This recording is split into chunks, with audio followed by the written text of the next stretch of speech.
Hello again, I am Jim Bob, and welcome back to F1 Manager 23 Hardcore Series. Tonight, it's round 6 of our 4th season. We're heading to Imola for the Emilia-Romagna Grand Prix.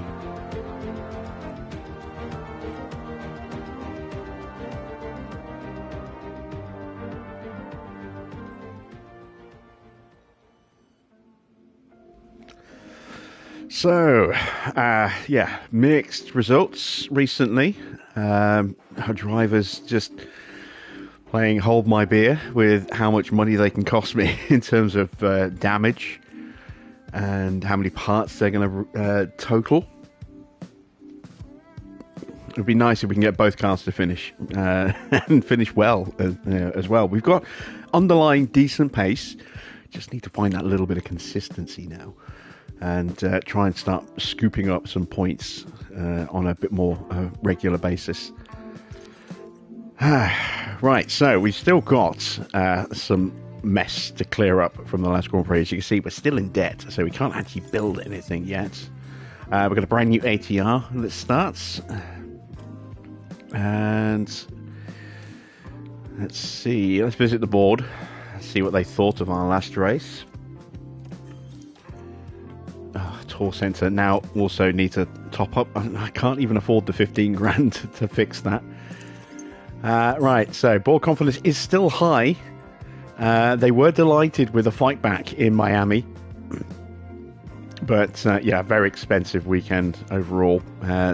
Just need, as I say, that little bit more consistency. Get both of our drivers scoring points and hopefully big points as well. Before we risk getting swallowed up by the rest of the other teams.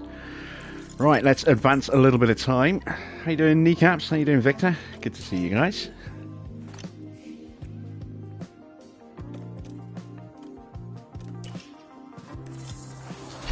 Got a new chassis, and I can't start building it yet. That's annoying.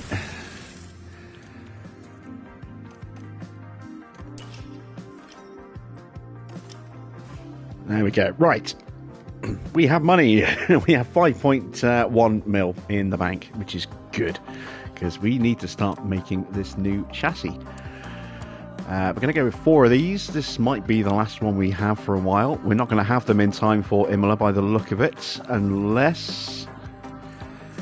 Let me actually see what our chassis situation is. It's not great at the moment, is it?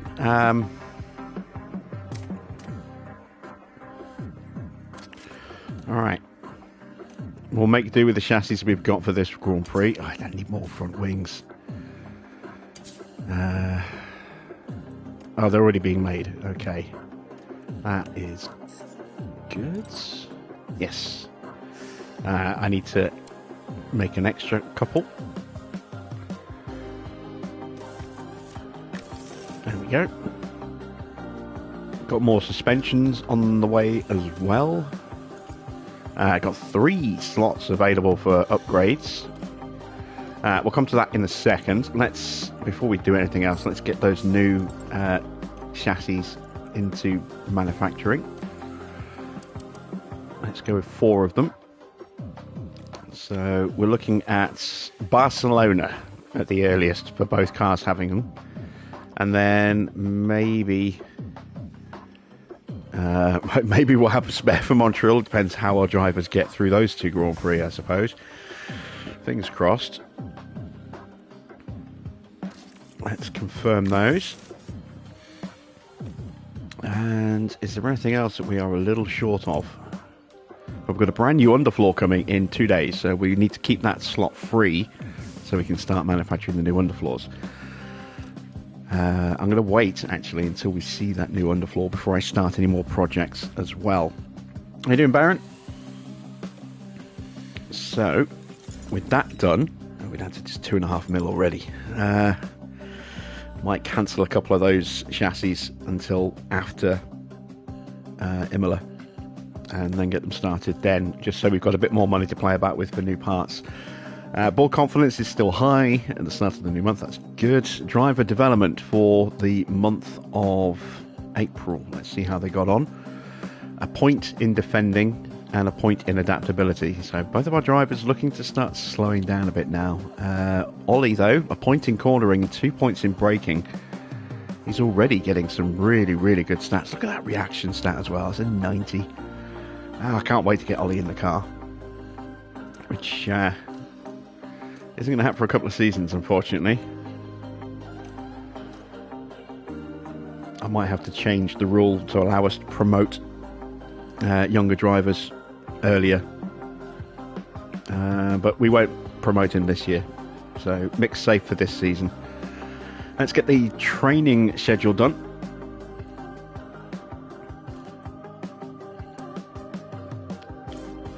Right, it's cumulative. Let's go with a bit of balance on our training here.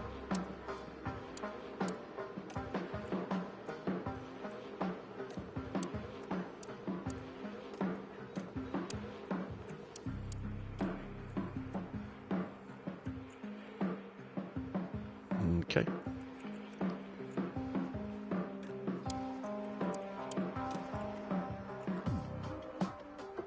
Just kind of treading water a little bit, it would seem. Let us put that up a bit more. Yeah, I'm going to take that day out. It's a triple header coming up, so we want to keep the fatigue manageable. There we go. And then we'll do a full week of proper training after, well, I say a full week. We'll give them some proper training for all of this week here.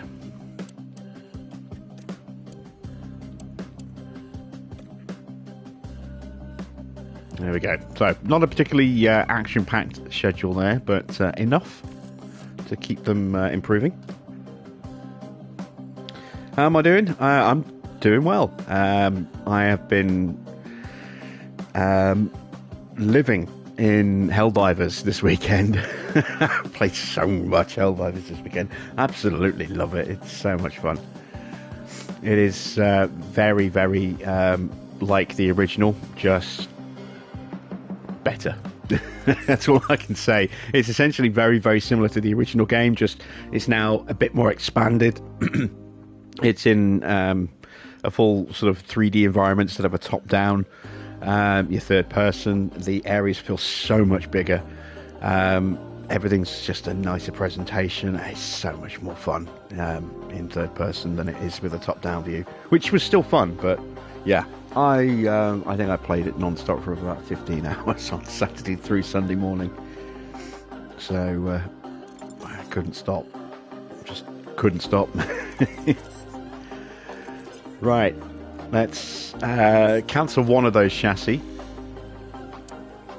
to refund a little bit of cash. How much does that leave me? 3 mil. Might not be enough. We'll see, because we have got the underfloors coming. So, actually, yeah, let's go ahead and drop it down to 2. We can extend this once we get past Imola. Hell, I could even drop it down to 1, as long as I remember. Let's actually check what research needs to be done. Oh, it's 30%, isn't it? Okay, we're going to get a start on our research. So,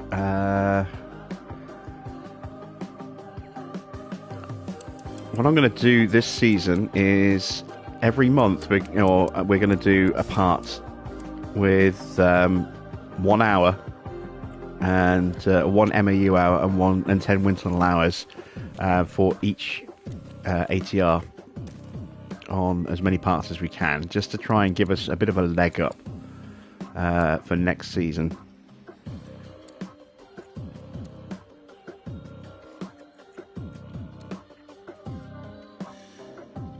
There we go. So let's get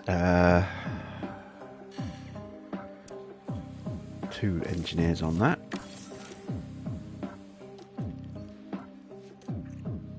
And we've just done a 4th chassis, so we're not likely to do another one. So let's get that that into production, or into research as well. And I want to improve our drag and our cooling.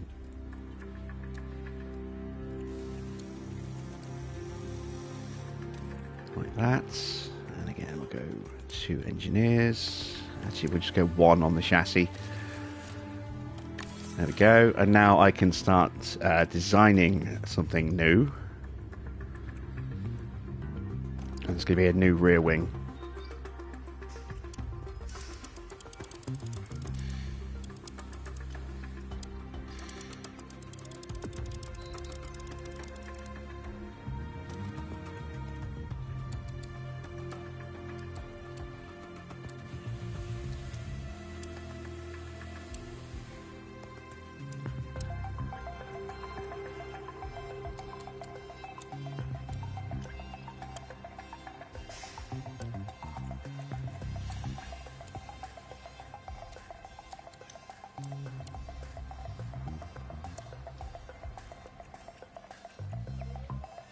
And we'll take a little bit of life out of that. A little bit of durability. Try and get some really big gains on our dirty air tolerance, because we are a little weaker there than I would like at the moment. And that's a little bit too much. Okay, so I'm going to cancel another.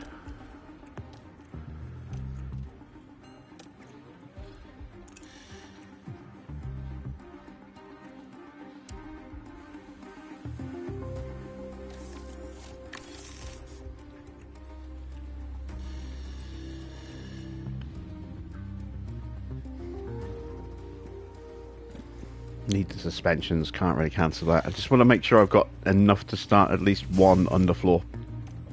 How much do they cost? 400k. Okay, so I can't spend more than 1.4. I just about be able to afford this.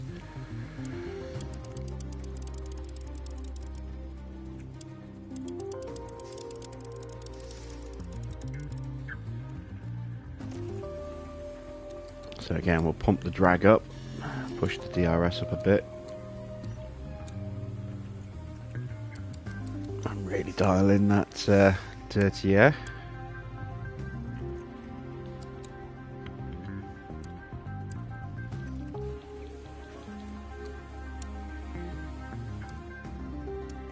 Yeah, there we go. And 2 engineers on that. Actually, when's that going to drop? 39 days. That'll drop after Montreal, but in time for Spielberg,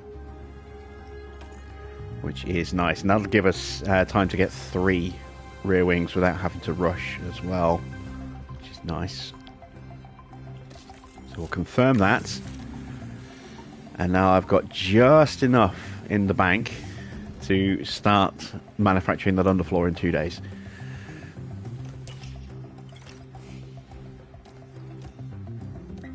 Oh, come on. Oh, dear. Alright. We'll just have to put it back a week. And instead, we'll fix the tour room. Let's check everything else is alright. Car part test center has just broken. That's 2.5. I have to get that refurbed after this Grand Prix. Alright.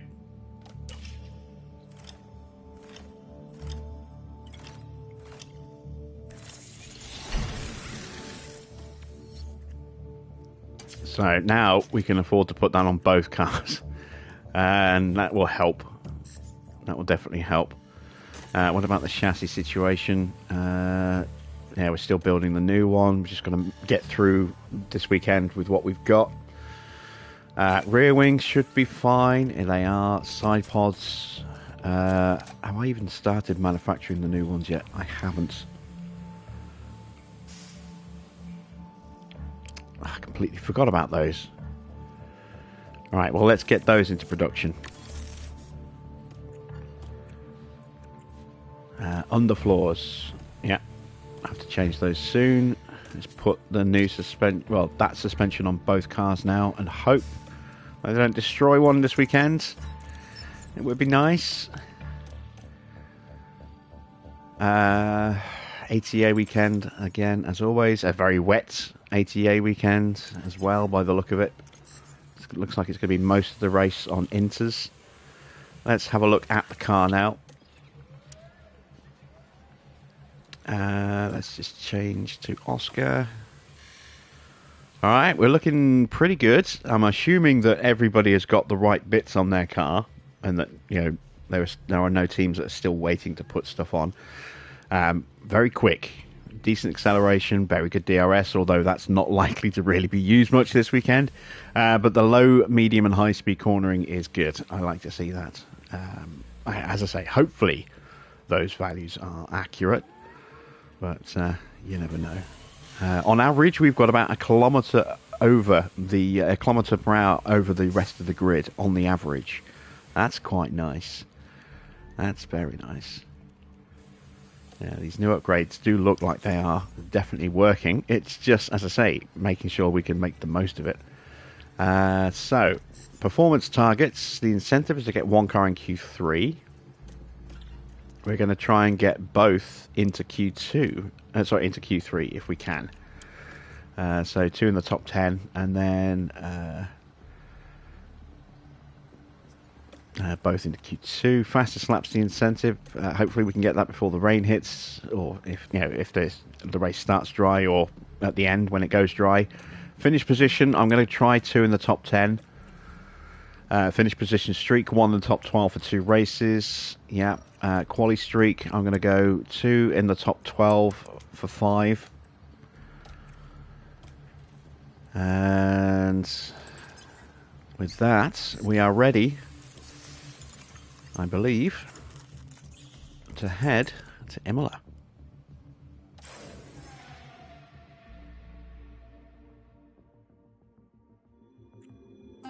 Welcome along to Italy, and welcome along to Imola. Just outside Bologna in northern Italy, Imola hosts the Emilia-Romagna Grand Prix, named after the region it sits in. Surrounded by woodland, this iconic track is rich with Formula One history and the legends of those who raced here. And it's an old school track with plenty of elevation changes and lots of corners. There's only one DRS zone here, but it follows the long straight right before Tamburello and should see plenty of action.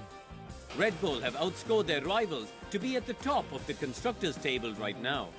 But there's still everything to race for as we start the 6th round. So, let's get back to the racing.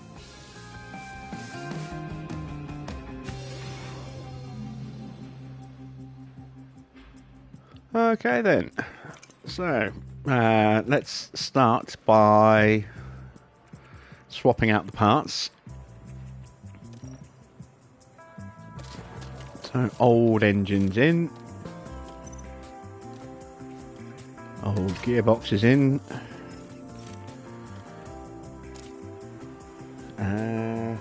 We want 20 laps here at Imola. And setup. So, let's start with 6.5, a 12.5, a 4.6, a 3.5, and a 0. There we go. And onto Oscar, who doesn't have a huge amount of options left for this season, given the damage he's done to his parts already. Once his own fault, the other one not his fault. Look at that, we're almost down 3 gearboxes already. It's crazy. 20 laps. Do the pace, and let's go with a 7. 12.5, a 3.7, a 3.5, and a 0.10. And we are ready.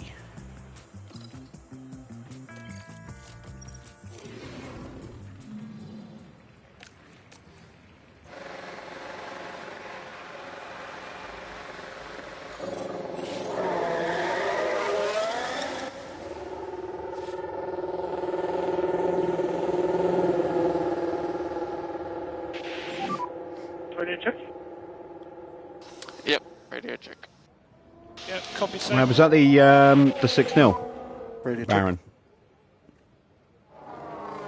Pit loud and clear as well. I'm so out of touch on the highlights. Haven't seen any of them for a while. I mean, I kind of watched the Liverpool highlights, and that's pretty much it. Watch those curbs. Copy.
What's your feeling?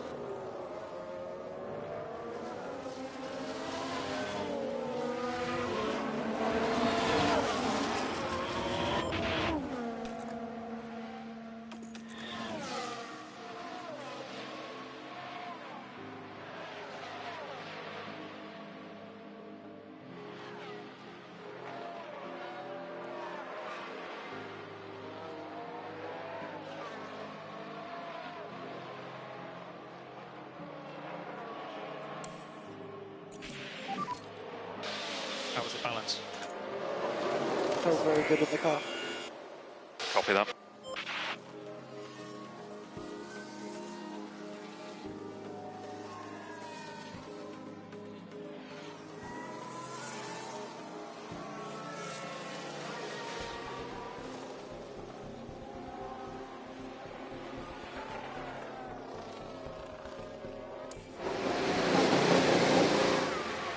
Alright, we're a little short on setups for this circuit. Don't have that many, so we might end up putting another couple into the book tonight. But we're going to go with what I think might be the right call here, which is to basically swap the setups over.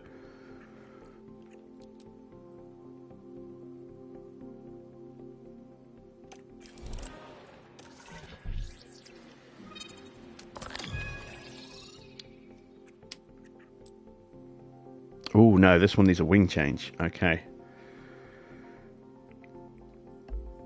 Yeah, the AMR 24 does look nice. I am very curious as to what we're going to see from the other teams that have yet to actually show their cars yet. Mercedes, McLaren, Ferrari, Red Bull. Right. Let's go with a 13 on the rear wing. And let's move that to a 5.5.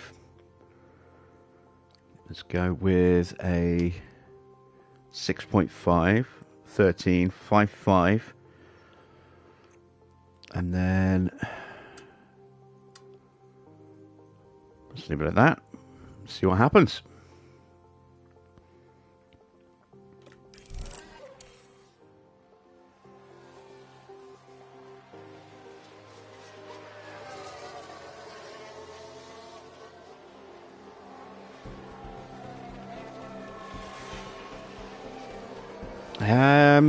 Yeah, he might be, he might not be. I mean, he is a team principal, so, I mean, you would expect him to be there, but obviously given what's going on with the investigation, then it would make sense for him to not be there. I don't know whether Adrian Newey would take over, showcasing the car. Maybe it would get handed over to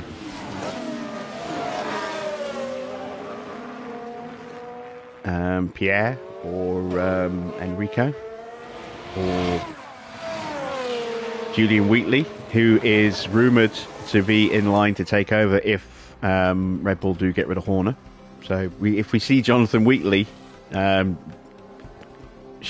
the car, then that might be a big clue as to the future of the team management. Something seems wrong. We're checking. Evening, Derek. There's a rumour Eccleston is urgent to resign. Eccleston can go suck an egg.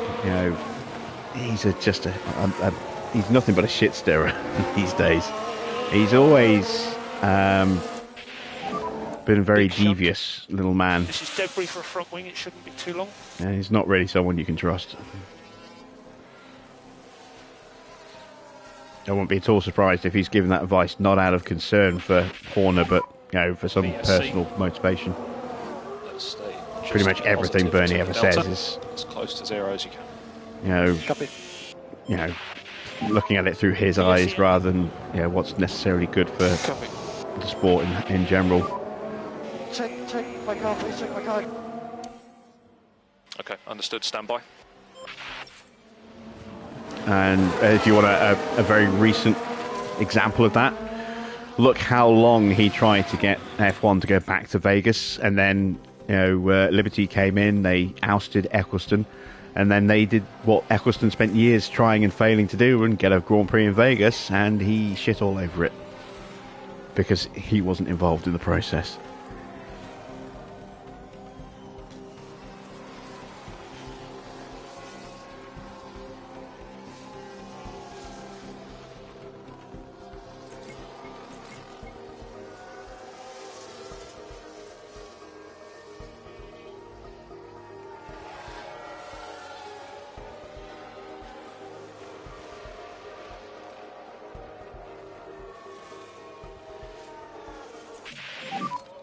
Okay, comments on balance, please. There we go. Absolutely the right decision we made with Mick. Really good. Can we do the same with Oscar? No, we can't. We found 2%. No, about 6%, 7%. Still work to do then.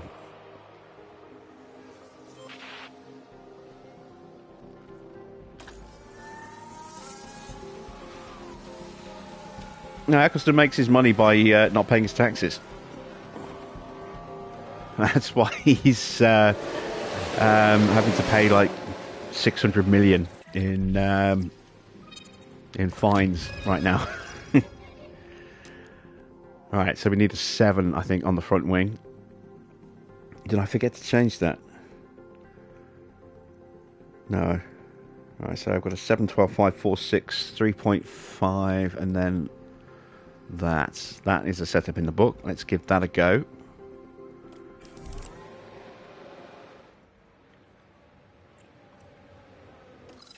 Say Mick is spot on.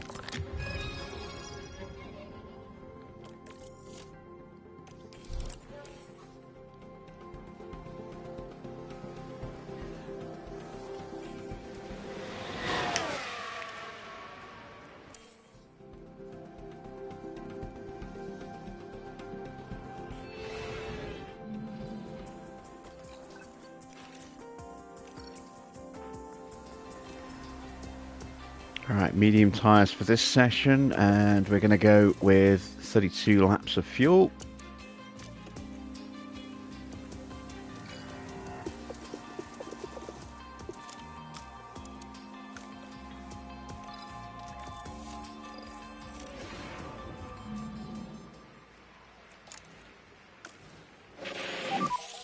And green light.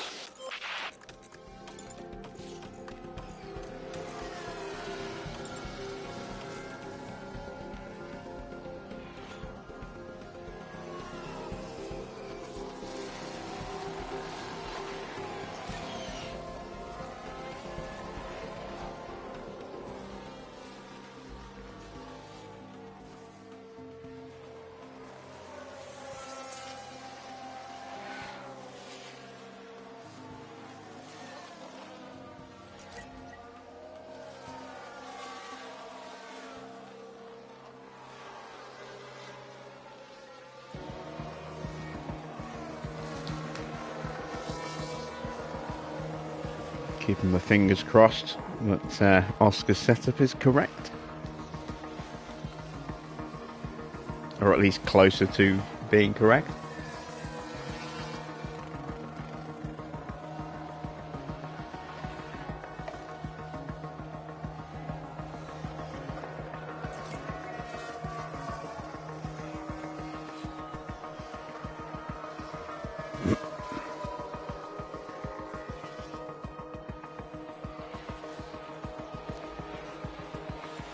Well, the biggest change between the two cars is the rear suspension. How's the car?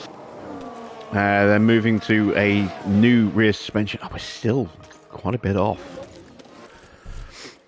So that's a big clue that Mercedes are changing the rear of their car, because that's where Aston are getting their part from, the suspension, no, the gearbox from, and it's been redesigned around the gearbox. So that's the biggest change. They've switched from pull rod to push rod, I think. Or maybe the other way around, I forget. I can never remember which way around is which. Alright, that's going to have to be a 7.5.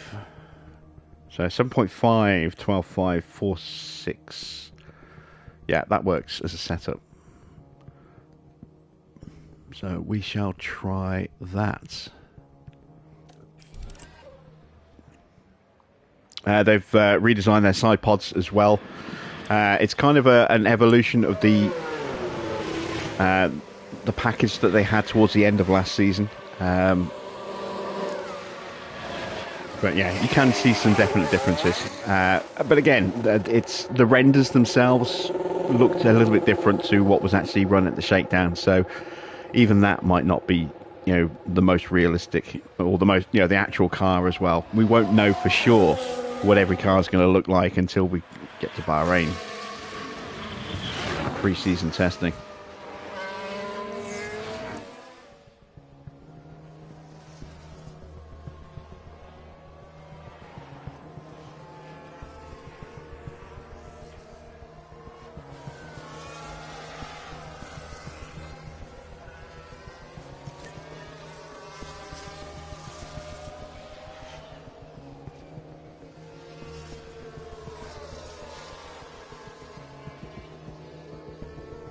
Yeah, when a car just releases renders, you can't believe the renders, because they deliberately miss parts off when they do the renders, or they dumb them down a bit because they don't want to give away secrets. And even at reveals, sometimes you don't see the full picture. It's the early concept version of the car, and then the actual upgrades that they're working on. They keep off the car and then put them on the car for Bahrain testing. Pre-season testing in Bahrain before the Grand Prix weekend. So that's when we'll really find out what cars look like, and also what kind of pace they've got.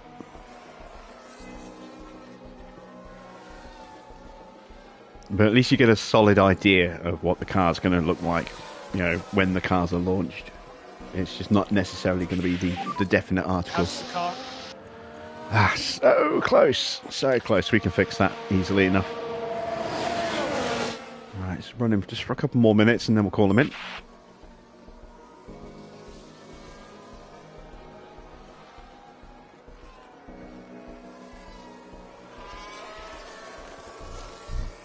There we go.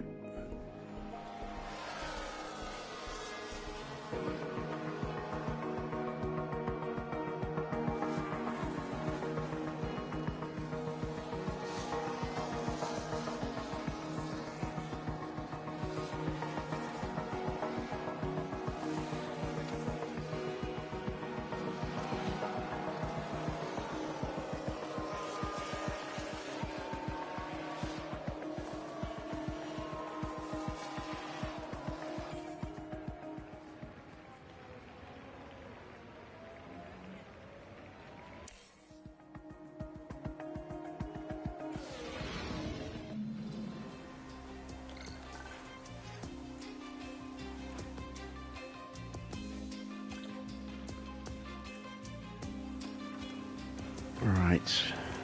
Let's see.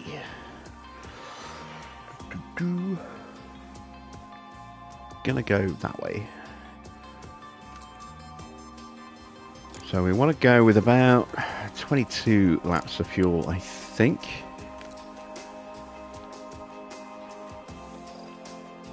And hopefully we'll get the car part knowledge up to 100 as well, which would be nice.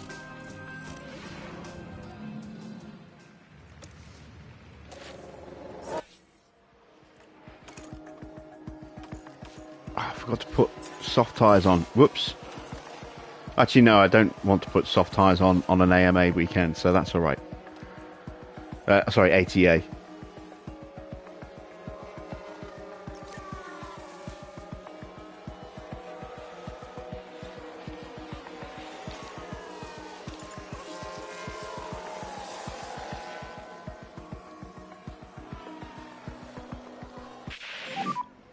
More rain expected any time from now.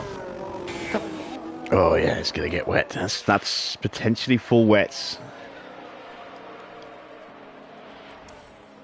We'll keep an eye on that.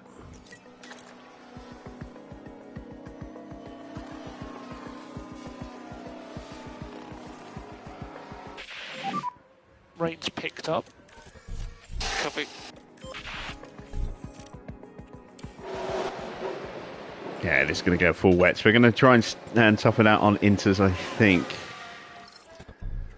Yeah, we've got plenty of inters.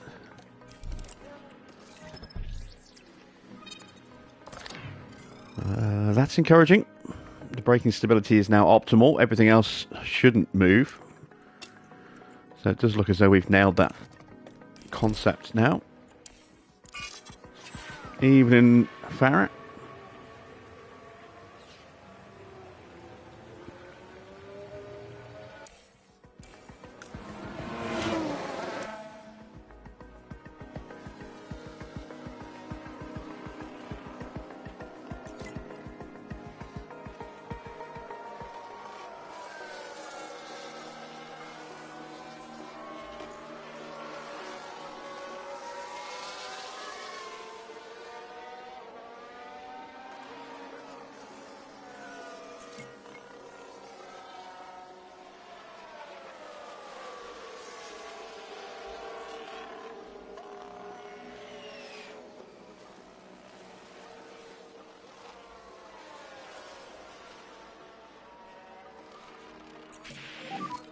How's the balance? Excellent stuff.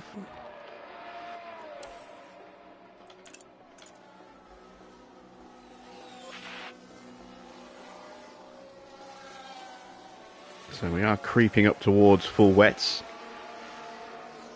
But only just. It's not going to stay full wets for very long.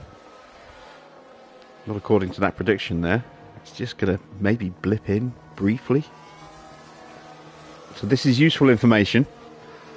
So we can kind of predict, based on what we can see here, what the rain situation will be like in the race.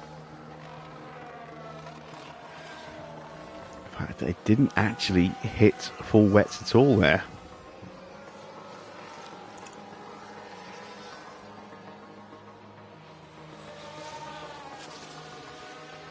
Again, that could be partly down to the fact that we've still got a pretty rubbish weather centre.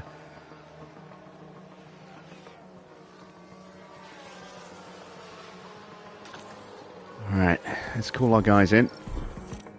We're not quite there with the car part knowledge, but it's not far off. And they are good to go.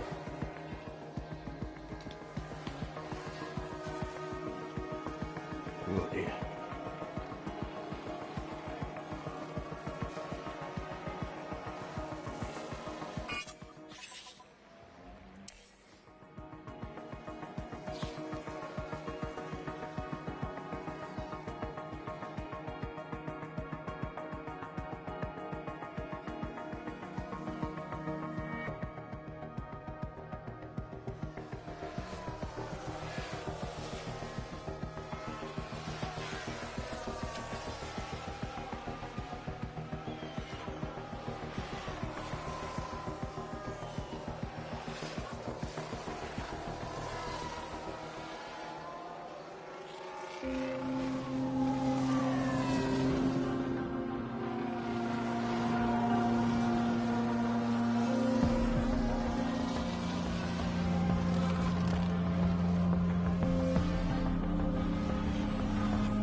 All right then, time for qualifying.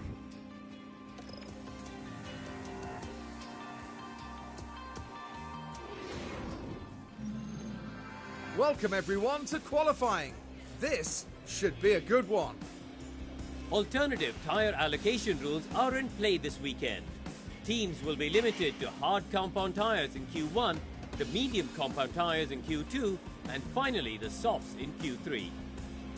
The main thing on my mind was their speed in practice. They just weren't that fast. But was that down to the driver, the car, the team experimenting? We don't know, and we'll just have to see how they fare in qualifying. Let the competition commence.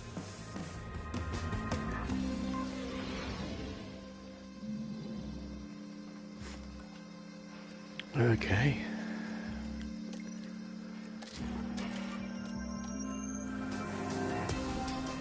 Let's stick with that ERS. That'll be fine for this Grand Prix.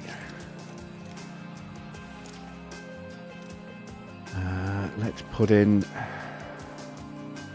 2 laps worth of fuel. Take away the cooldown.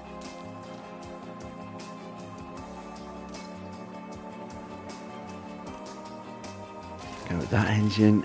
It's not ideal, but gotta make do.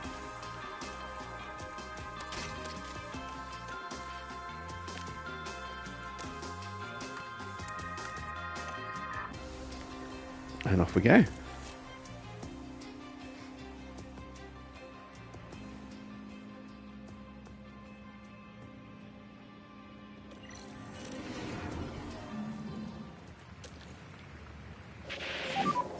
Two, one, should be green.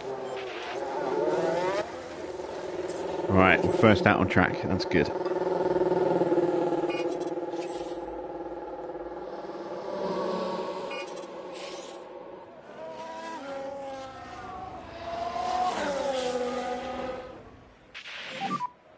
To work on the fronts. Yep. Let's get those brake tanks warmed up. Copy.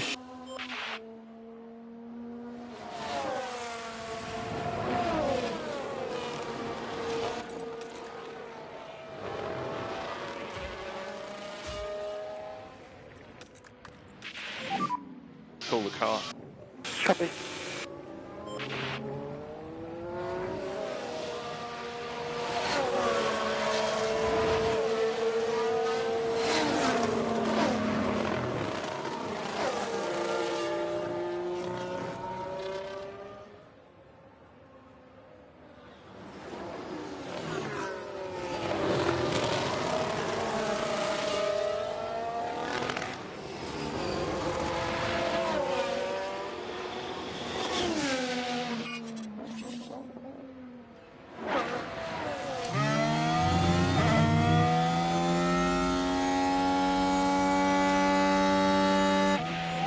Here we go Gap then. ahead is good. Whole track is, or the whole field is out right now. And track clear, track clear.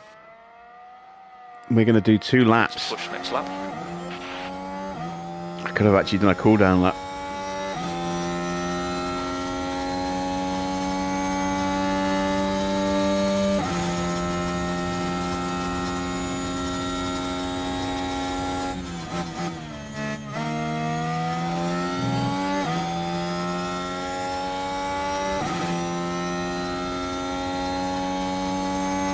What's that, Farry? You're not a Swiftie?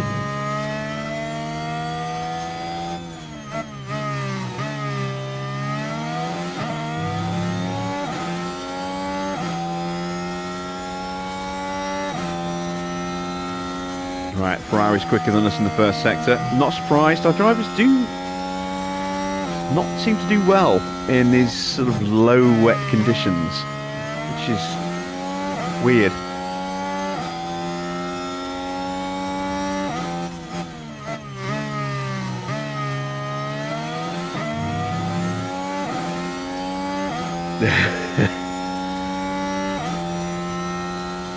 But I thought you'd love games like Phone Party and Fortnite and Minecraft.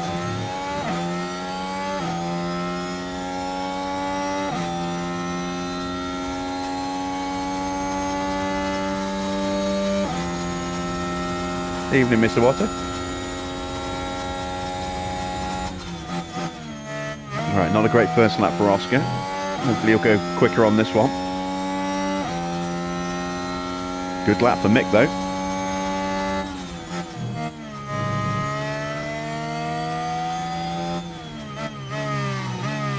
Oh, look at Leclerc, just going half a second quicker than everybody.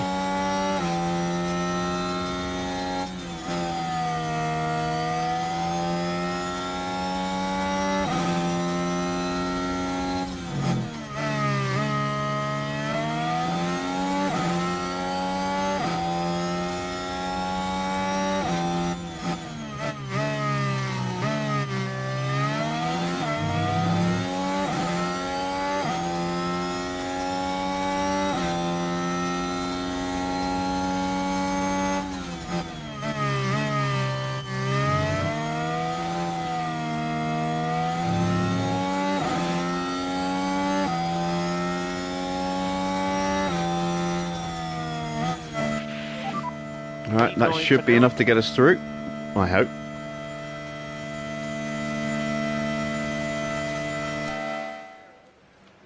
Not sure about Oscar. He's a little down on power. P4 as it stands. Okay, good lap time, last lap. So it's going to be normal in lap procedures. Copy.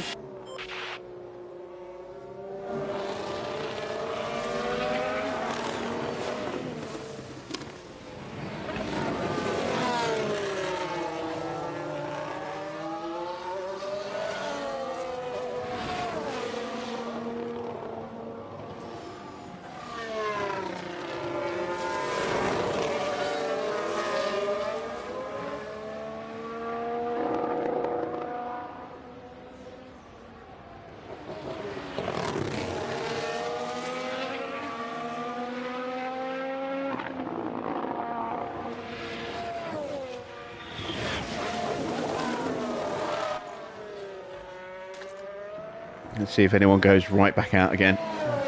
We've got 4 minutes until the track changes.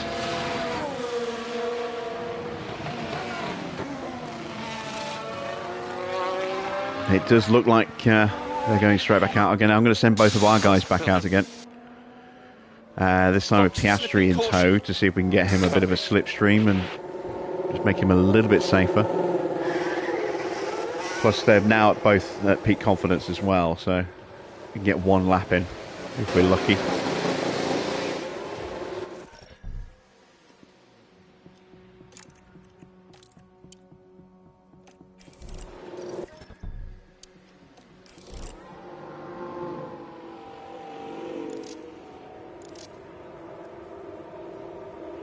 Just let the field go through.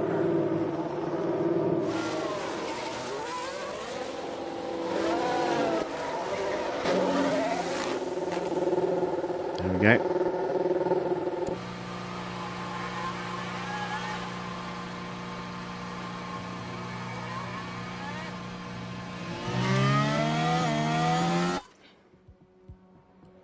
There's Porsche in front. Again, let's concentrate on those tyres and brakes. Copy. Start preparing for the lap. Copy.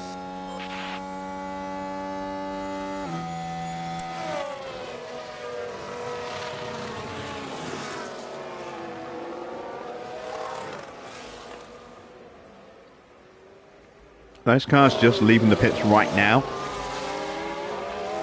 So Williams and a McLaren. Norris and Zhou might struggle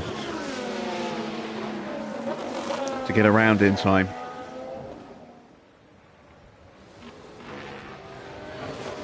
Even we might struggle to touch. What do I think of Simbin's coming football? I still haven't actually looked at that. I completely forgot all about it. I got so distracted with Helldivers that everything else just went straight out the window.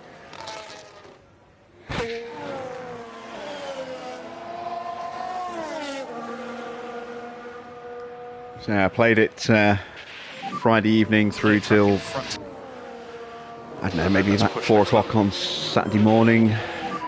slept for a few hours, woke up, played it a couple hours more, Okay, go now. did Go. some other bits and bobs, slept again a bit in the evening for a couple hours, and then I played it from about 10 o'clock in the evening. No, wait. Yeah, about 10 o'clock in the evening, all the way through till about 2:30 the following afternoon. I played it for a good 15 hours straight. And then slept for about 5 hours on the Sunday, and then was back up and playing it again. So yeah, my weekend was just completely dominated by Helldivers 2. Everything else just went completely out of the brain, including recording more War Hospital. So got to make sure I get some of that done tomorrow. So the second chapter will be pushed back an extra couple of days. And there we go, the rain's coming down now. Oscar's still improving, where he was in the first. I don't know if he's going to improve in the middle though. He was equal in the middle, so it's going to come down to this final sector, and it's not going to be an improvement, but I don't think anyone's going to improve enough.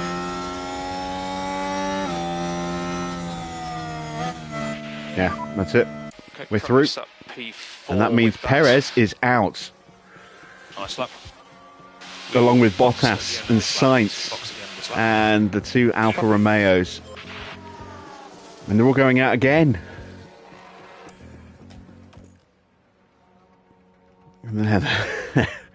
It's nearly full wet conditions here, but those cars at the bottom are out. Track is not going to improve.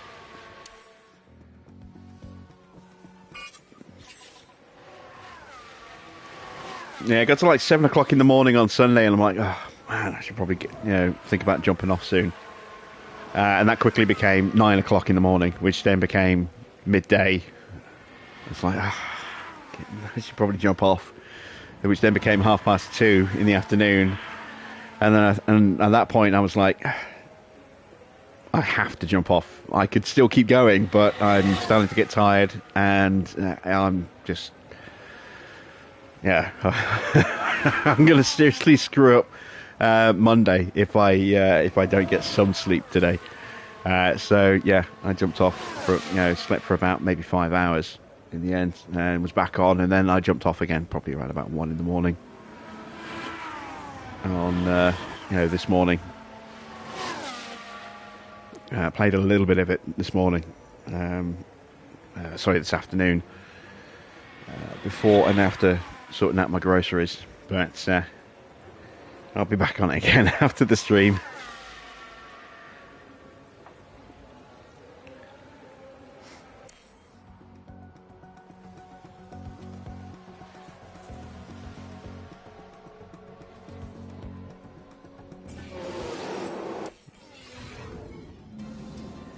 Well, there we go then. Both of my drivers through comfortably in the end, but big shock.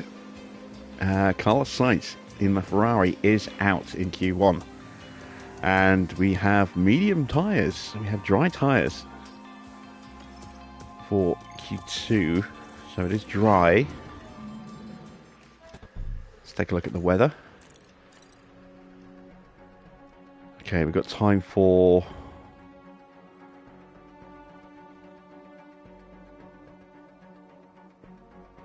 one flying lap, really.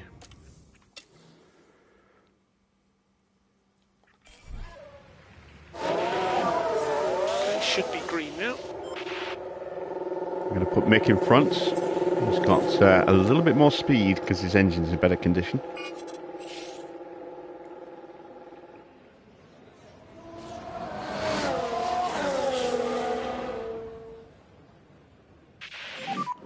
Good warm-up on brakes. Copy. Okay, so let's concentrate on some tyre prep now. Yeah, copy.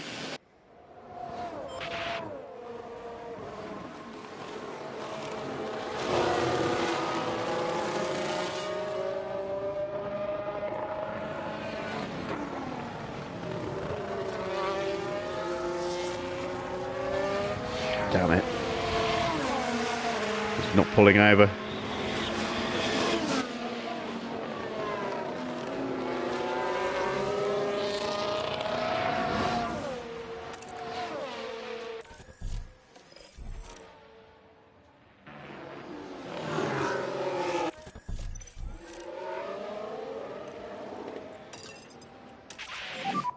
You're good to push on the tyres. Copy. Overtake is available. Copy.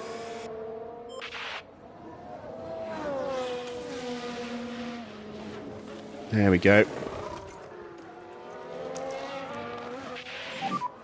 Use energy. Copy.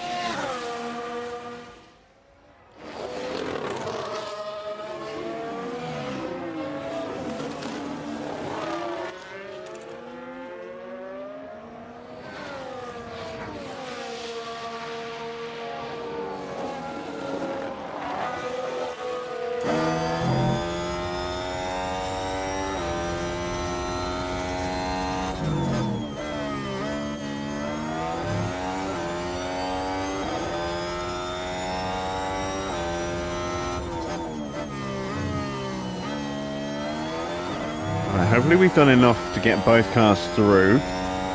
Oscar's going to go through, I think, simply because he's getting this slipstream and that should keep him safe. I'm hopeful Mick's got enough pace to get through, because I'm not going to have time for another run.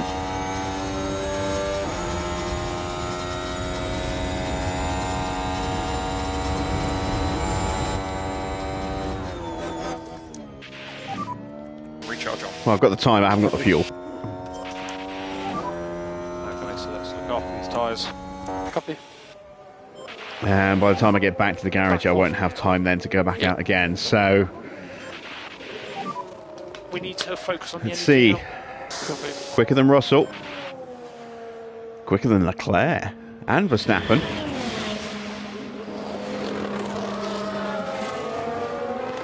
Quicker than Norris. Ocon sneaks up in there.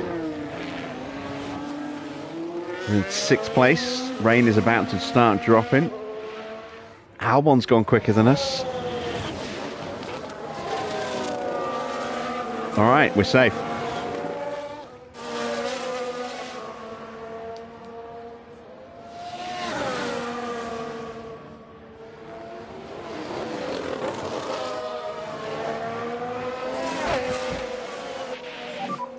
Good entry. Are you talking about Final Fantasy X? Sure. Yes, I have got the platinum for Final Fantasy Stop X. on the marks, wait for 2 seconds and switch off.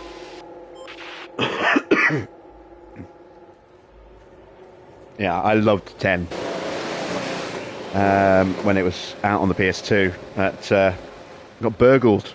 Someone stole my PlayStation, and the memory card that was had my Final Fantasy save file was plugged into the PS2 with about 140 hours or so of gameplay on it. That was heartbreaking. I wasn't quite sure whether I was more upset about the console being stolen or the memory card, because the console I could replace, the memory card I couldn't. So, yeah, that was heartbreaking. But when the remaster came out, I bought it, and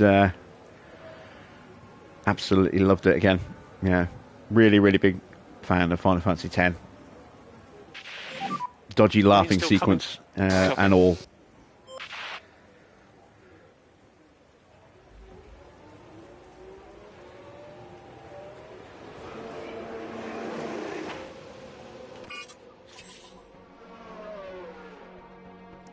Well, that, I think, is it. I don't think anyone's going to improve, because the track isn't going to be dry again. So we are through. Russell is out, along with Zhou, Gasly, Pourchaire, and Verschoor. No one's going to improve their times. So we're just going to speed through this session as well. And we have definitely got both cars in through into the top 10. And it just goes to show we do have pace.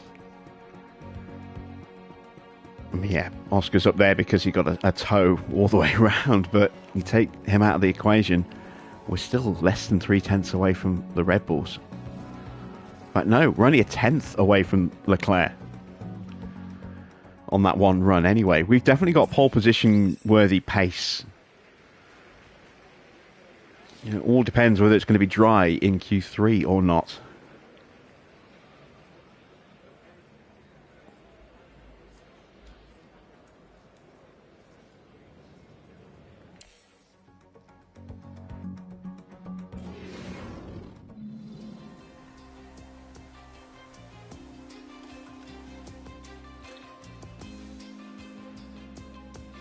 And the answer is no, or at least it's not going to start dry. Might get dry. We shall see. Let's go with 2 laps without the fuel again. Or without the fuel. 2 laps without the cooldown. We need the fuel. That is kind of a no-brainer. And let's see how we do.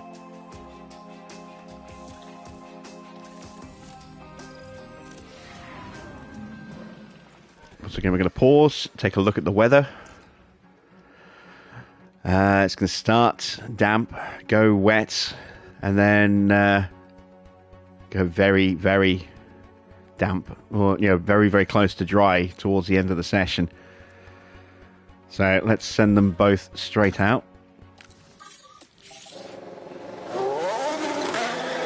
And that's assuming that the prediction is correct, of course, as well.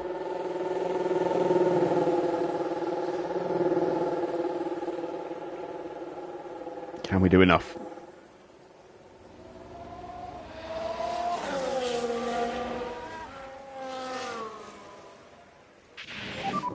So let's just concentrate on the tyres and brakes. Copy. So focus on your tyres and brakes. Copy. Let's get them round a little bit quicker. Let's push, come on. Copy. No saving required. Yep.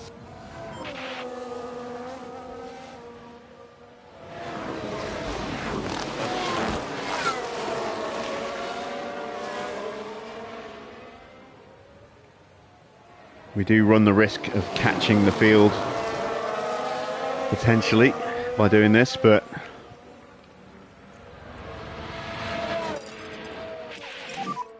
Come on. Copy.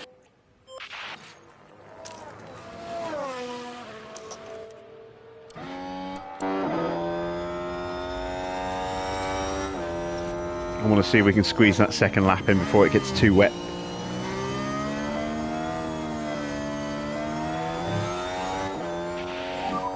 You've got energy. Yep. Copy.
Oscar's too close.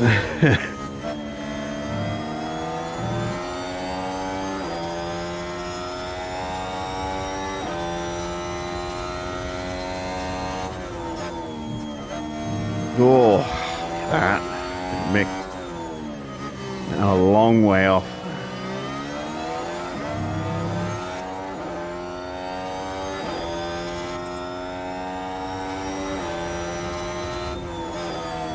How is Oscar's confidence not higher?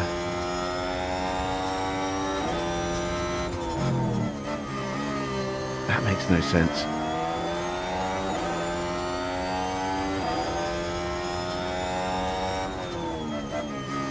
Well, both drivers are improving.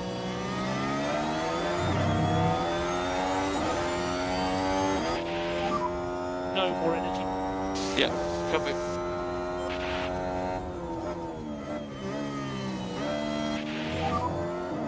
DRS disabled, DRS disabled.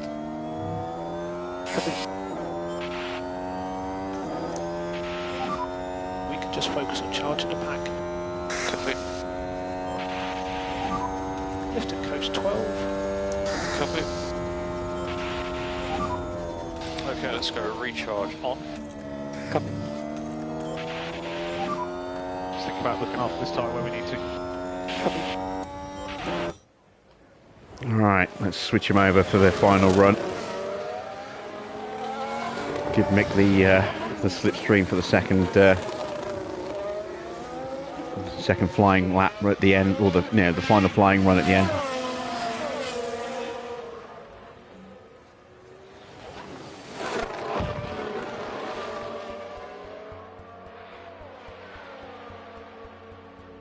Looks like it's going to stay into.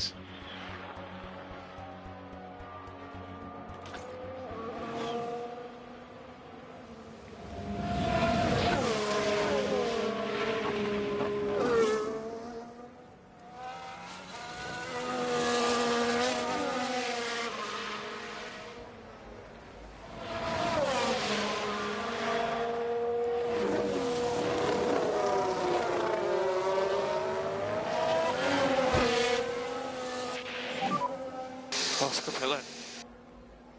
Box slippy, caution. Copy.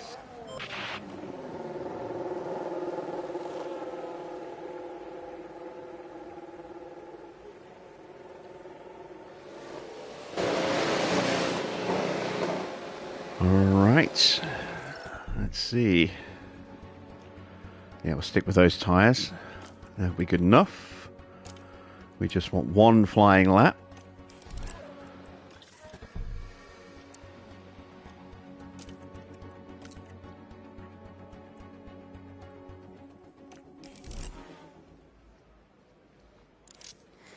And now we just need to wait for the track to dry up a little bit.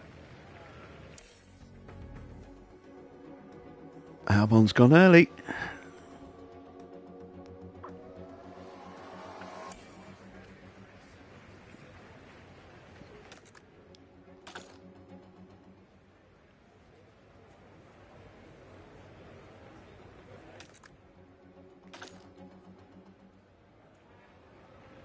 He's gone too early. He's going to improve, but that's not Albon, it's Magnussen. Keep forgetting Albon is Alpine. Oh no way, that is Albon. Magnussen's still in the garage.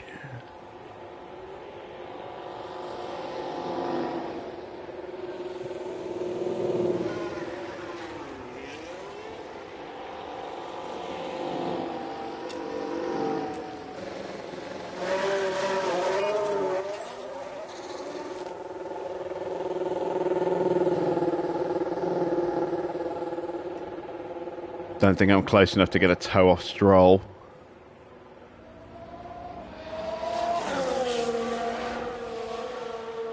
No, I'm not.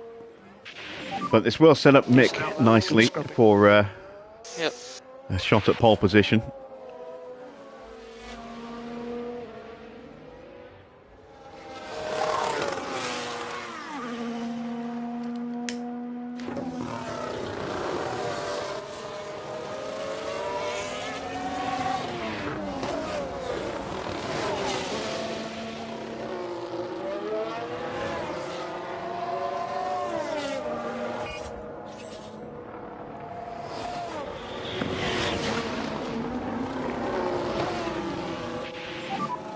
charge is good.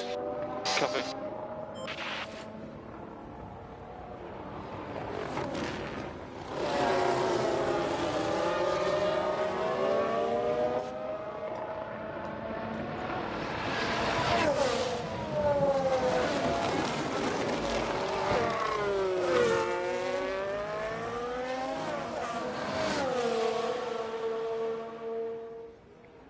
Okay, then here we go. Can we sneak pole position with Schumacher here? It's going to be tricky because the Red Bulls are running nose to tail as well. And we know how quick they are in clean air. Imagine what they're going to be like with a slipstream. It's Leclerc tucked in behind Max. So Leclerc could be mighty fast here. It's certainly going to be faster than Albon by a long way. 1:16.8. Ooh, that is a tough ask.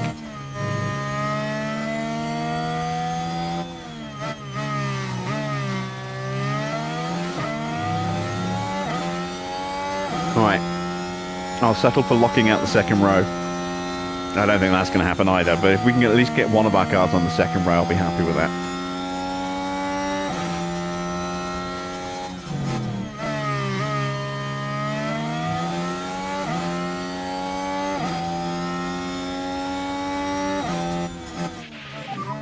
That's the check flag.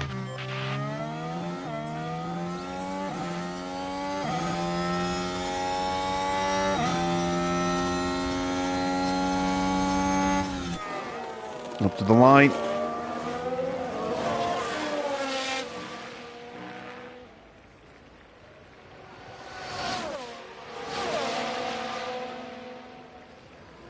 Fourth and sixth. Well, we got one car on the second row.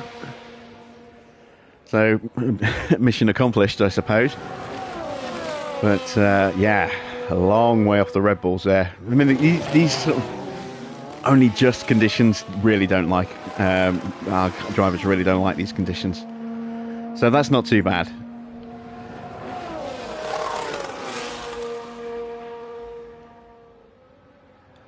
I will take that.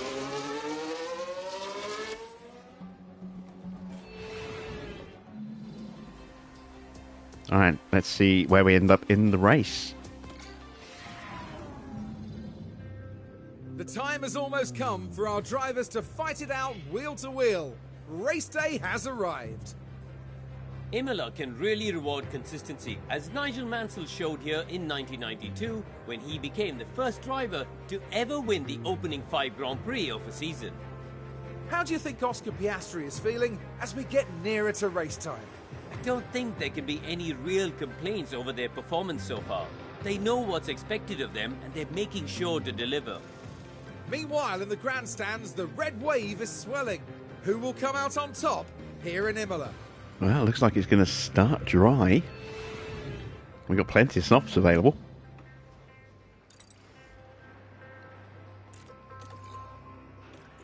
Let's have a look.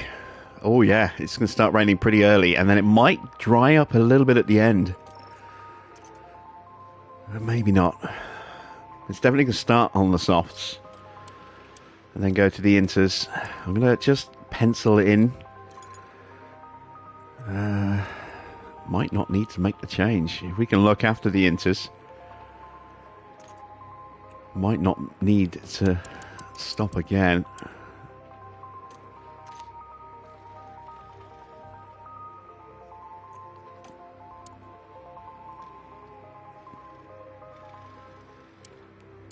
We'll play it by ear, I think.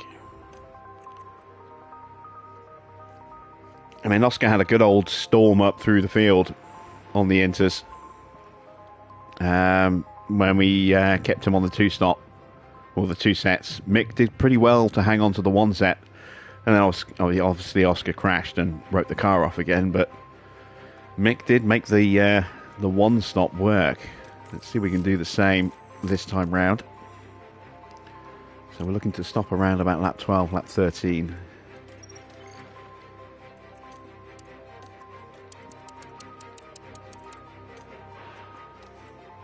And we'll play it by ear on that one. Going to put in 1 extra lap of fuel. I'm going to go very hard off the line.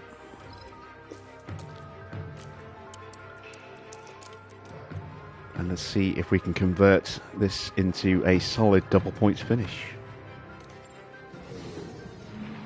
Here in Imola, the drivers are ready to take on the 63 laps of the Emilia-Romagna Grand Prix. Time for Oscar Piastri to show what he can do. They've got to drive a perfect race if they're going to fight up from P7 in this one. And it'll be exciting to see just what will happen here today.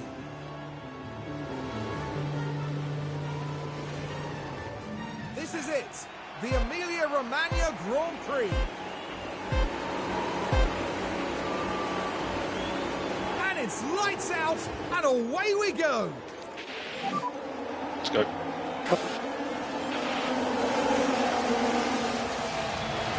Good solid start here. Briefly dropped position, then got it back, and then nearly took third, but got squeezed, and we have now dropped. Oscar's made up a place though.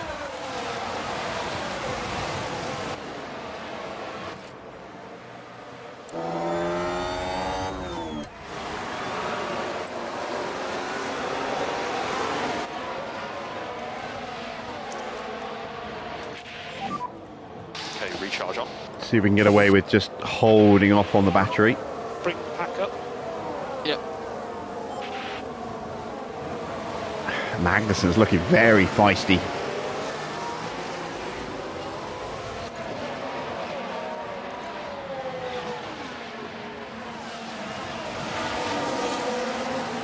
So 1 car down a place, 1 car up a place.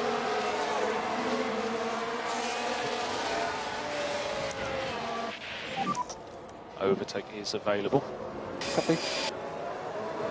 Can't risk losing touch down this long straight.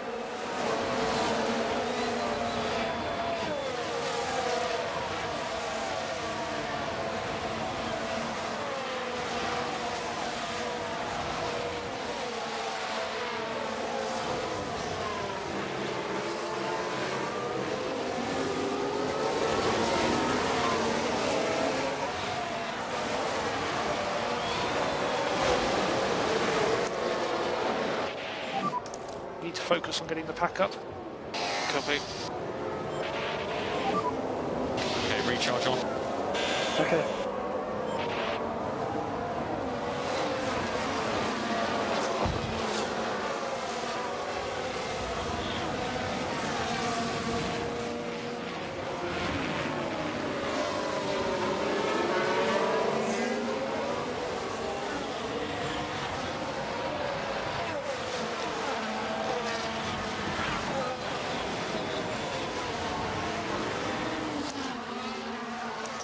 And now we're just going to drain the batteries.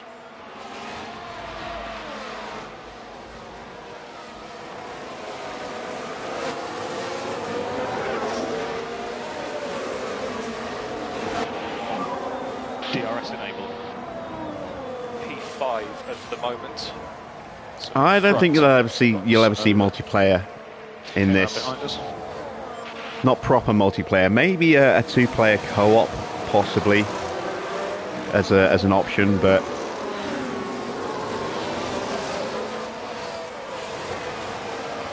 yeah, I don't think so.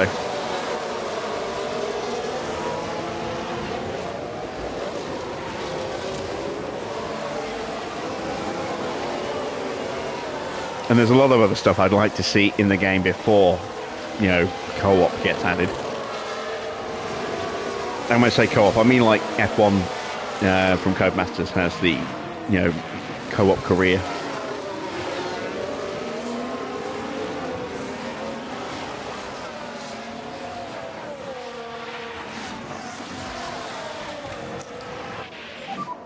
Focus on bringing the pack back up.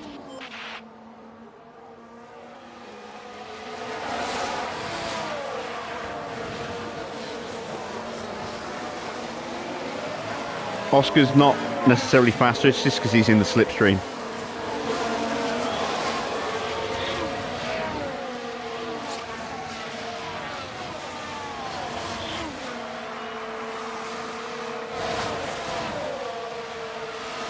want to make sure I can keep Mick close enough to the back of Stroll and Tsunoda,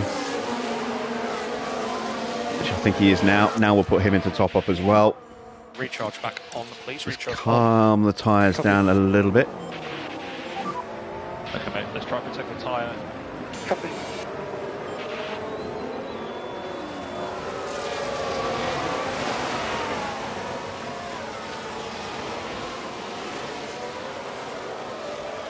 Multiplayer is necessary for the survival of this franchise. No, I have to disagree. I think an 11th team, you know, I think my team is essential for the long-term success of the franchise, but I don't think multiplayer is.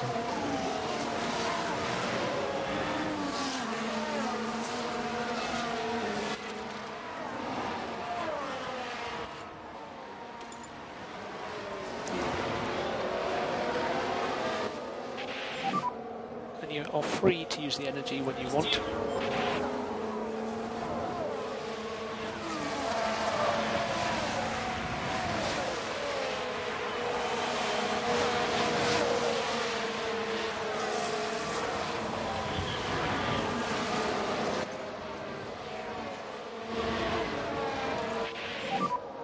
Okay, mate, we will be swapping cars.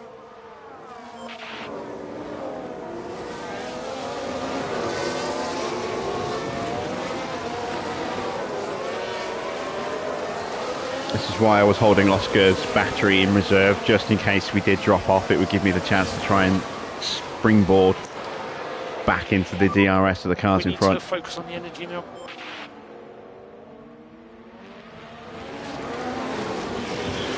Wow, Albon's on hard tyres. Why? Why? It's not like he hasn't got any softs. No one ran softs. Yeah, but this isn't a sports game. This is a manager game. And manager games generally aren't multiplayer. Football Manager isn't multiplayer.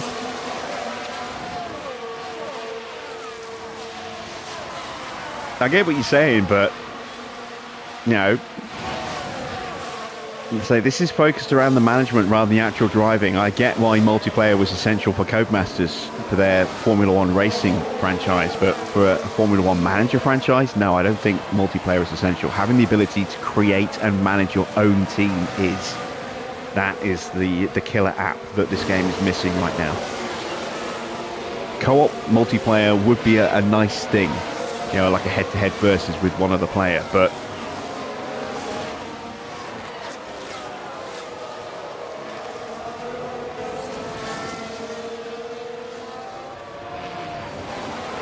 yeah, like I said, I mean, for me, the most important feature, if they want long-term viability, is the ability to create and manage your own team. That's the one that all the fans are screaming for.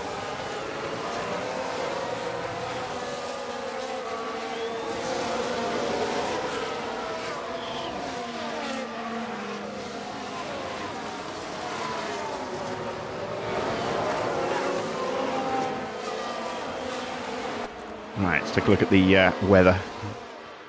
Still looks around about lap 13. He kicked my ass in Guitar Hero. Yeah, probably.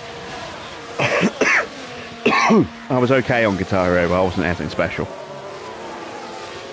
And I haven't played a Guitar Hero game since Rock Band came out.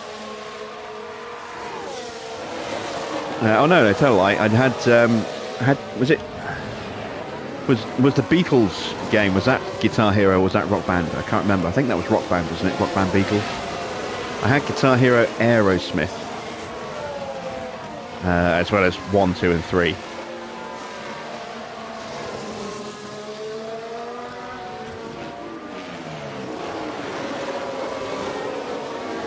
Barrett's trying to trigger me into a rant. It's not. I'm not rising to the bait.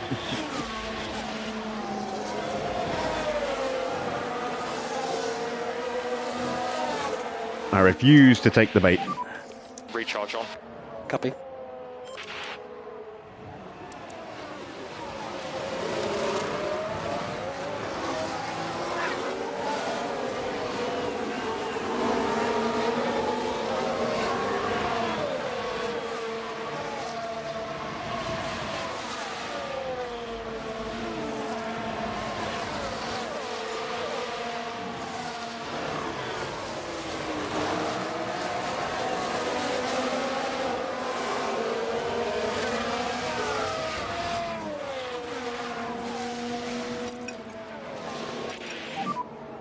take it easy.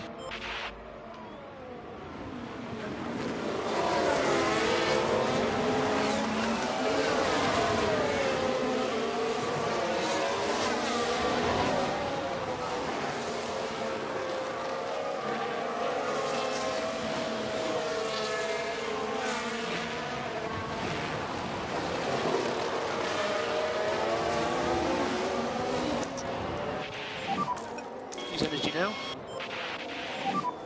Let's go recharge on, please. Copy.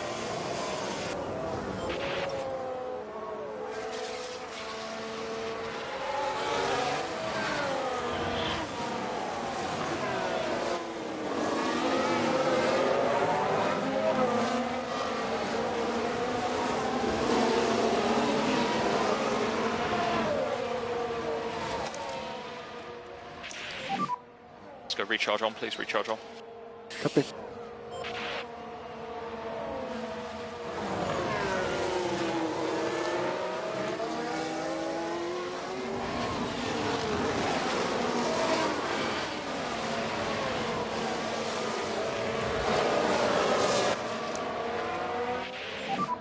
We can just focus on charging the pack.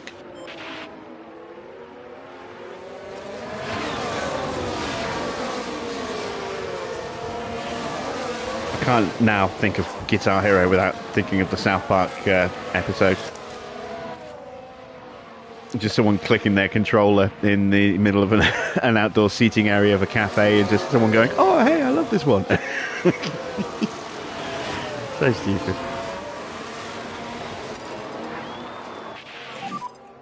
Go get him.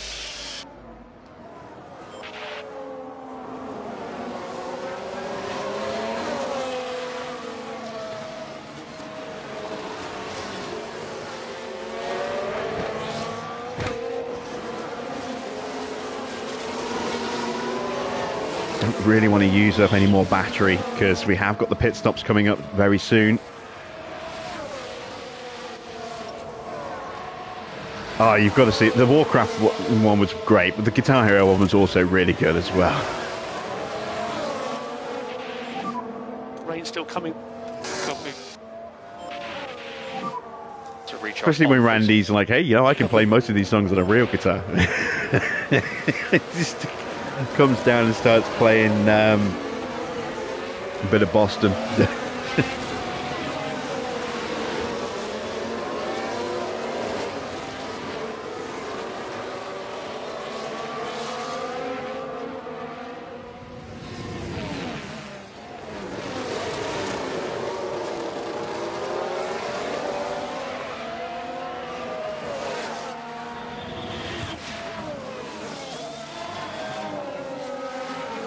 Ooh, that's a mistake from Ocon.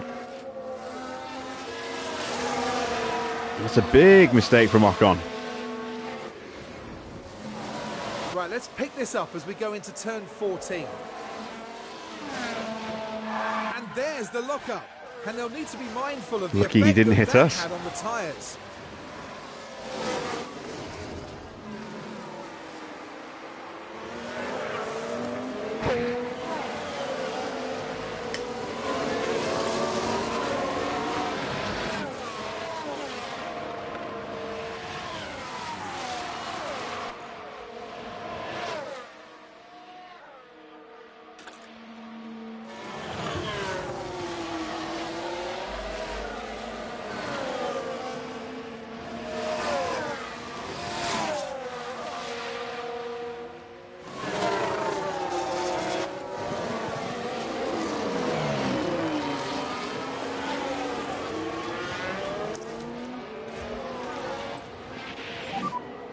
Okay, it's recharge on.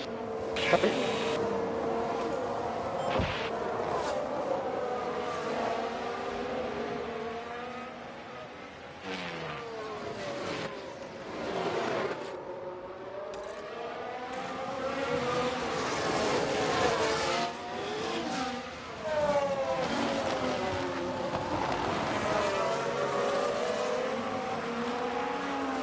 Oh, wow, Oscar almost, I think, has just managed to get himself back in the DRS. Possibly.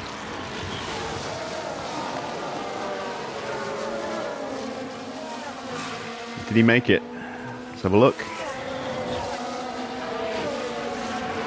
No, he missed it. Need to focus on getting the pack up.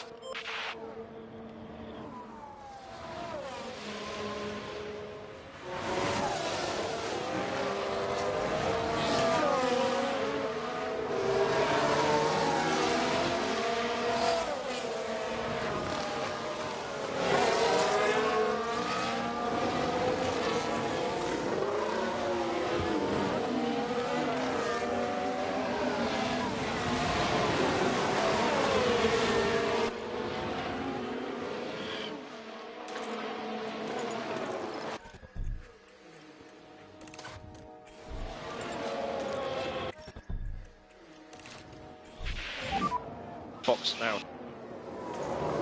Copy. Box is up. Tyre to inter. Tyre to inter. Right, we're going for the double stop. Let's just hope this doesn't screw up. Copy. Box. Box for inter. Fair bit of rain. Yeah, copy that. Overtake available. Copy.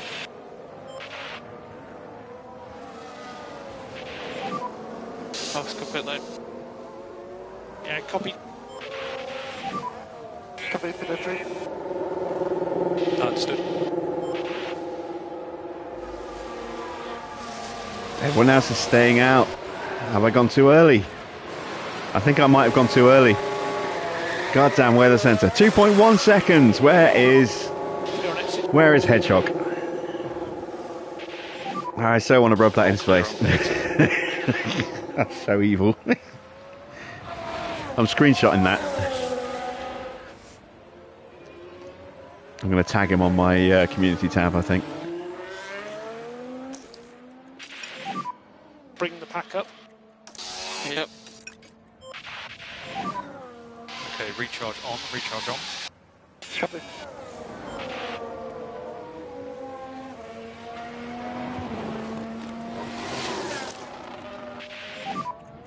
Use energy. Copy. Alright, let's see. Can we jump? Overtake is available. Stroll and Sonoda. I don't know if we can. Probably can't.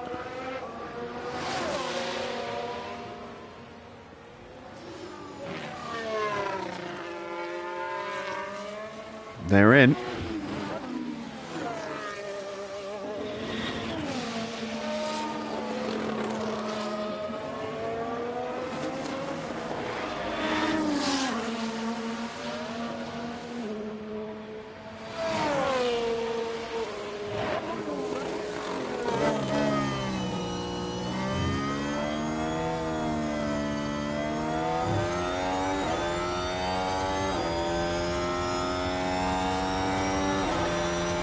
Mick might end up getting stuck a little bit here, but the order's going to change quite drastically. Oh wow, we lost out. We lost out quite badly. Couldn't quite make it work. But our tyres are now up to temp, and everyone else's are still not there. We've got a chance to get Mick back past Ocon here.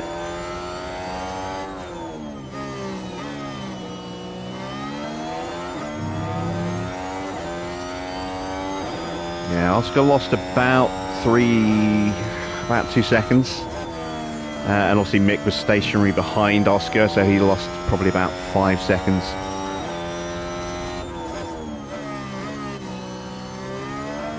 Maybe not that much, but he definitely lost a little bit of time.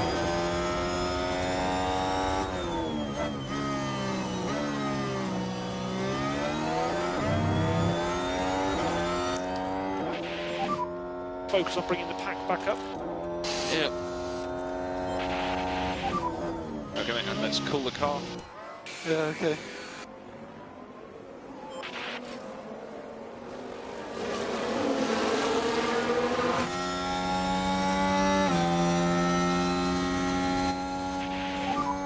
No more DRS. Yeah, copy. Okay, so let's cool the car now. Copy.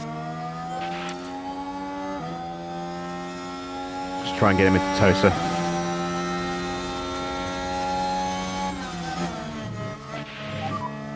Keep your pace up. No, can't get him on the way in. Can we get him on the way out?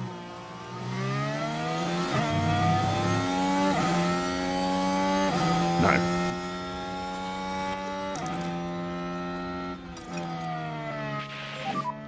Let's look after these tyres. Copy.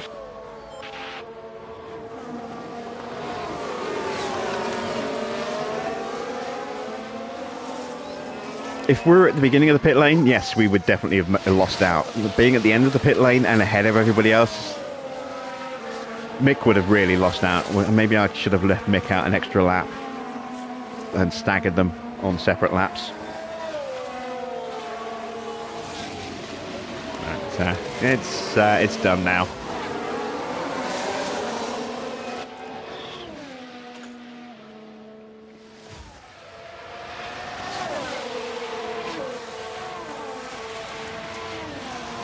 Everyone else is pushing their tyres a little hard at the moment. We're going to try and stretch ours if we can.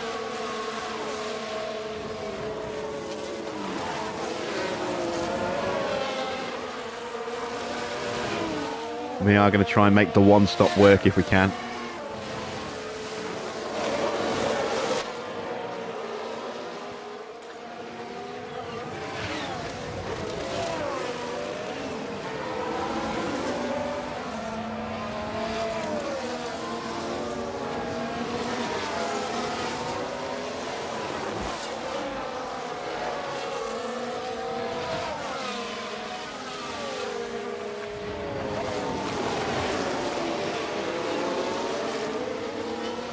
So now we just need Mick to perform some heroics.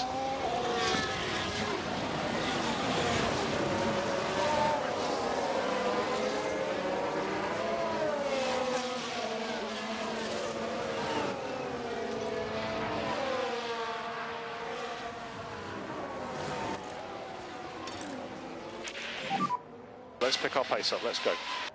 Copy.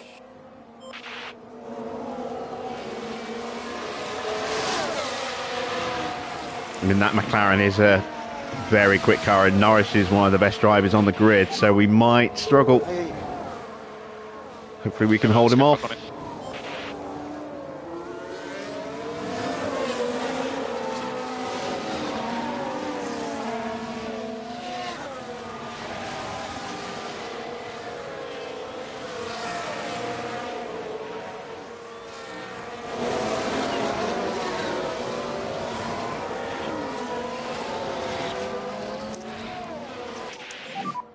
Let's go recharge on, please. Yeah, copy. Okay, mate, let's keep looking after these tyres. Copy. There we go. We saw off the challenge for now, but we're out of battery, so we're going to be under pressure again.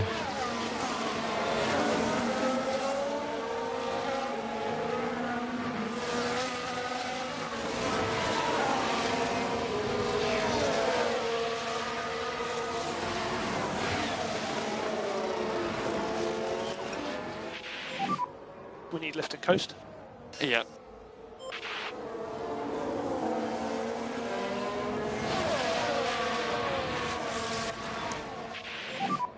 We need to focus on the energy now. Copy. Lift and coast is required for temperature. Copy.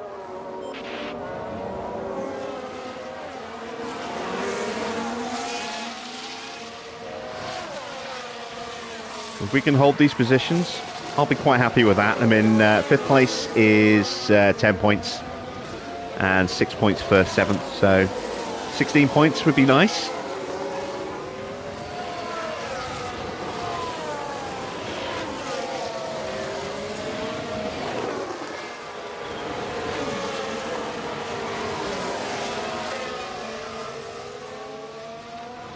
See how our Mercedes doing. They're in 16th and 19th. Perez still down in 15th, stuck behind Zhou. Just cannot seem to find a way through right now. We can just focus on charging a pack. Copy, box. Yeah, they need to patch that, but they won't. But at least I don't think they will, but they need to patch that. And I don't think we're getting another patch now. It's been a while since we've heard anything. I get the feeling they've stopped supporting the game again. There's been no talk of any kind of patch.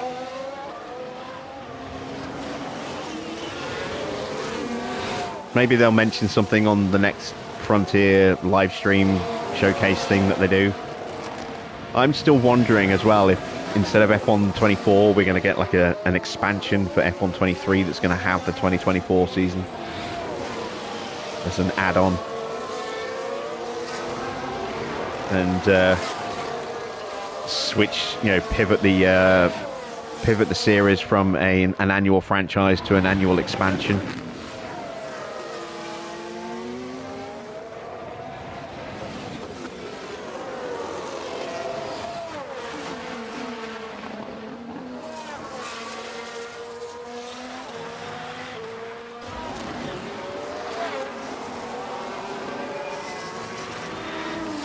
All right. Joe and Perez are now tucked up behind Gasly.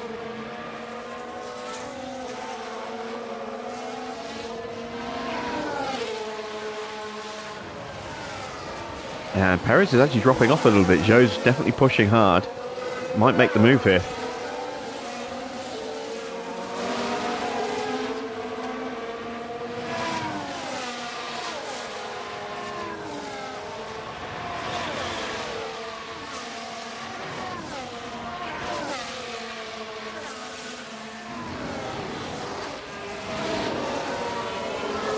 Check tyres. Yeah, we've still got very good tyres.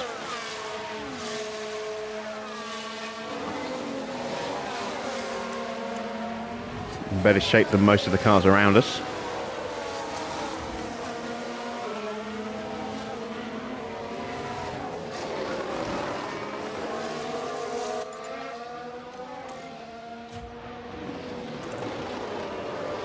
Both drivers at a similar confidence level right now, and it's a pretty good level as well.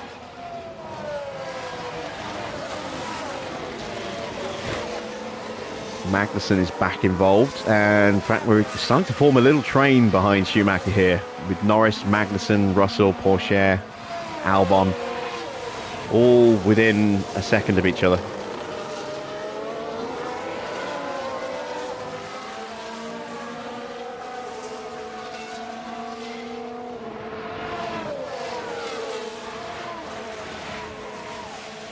Take a look at lap times. Let's see, we're doing 1:23.6 and 1:23.9 for Mick. He's having to drive a little bit more defensively.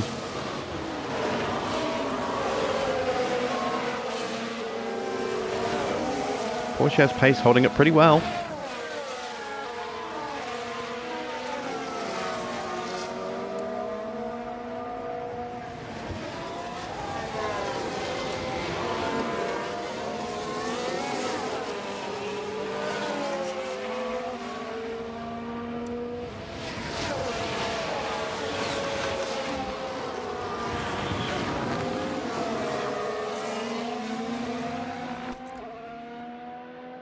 Yeah, it doesn't look like we're going to hit full wets at any point, according to this prediction. Of course, that could change, but it's unlikely.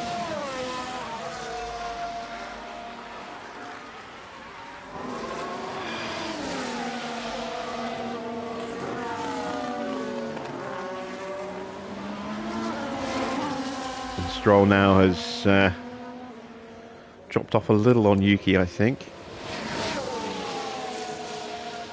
Or maybe he had dropped off and is now closing back up again.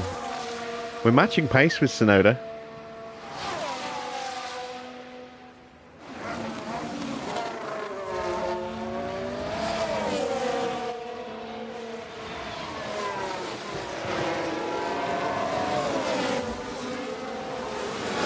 Right, I'm going to give Oscar a little bit of beans on the next lap.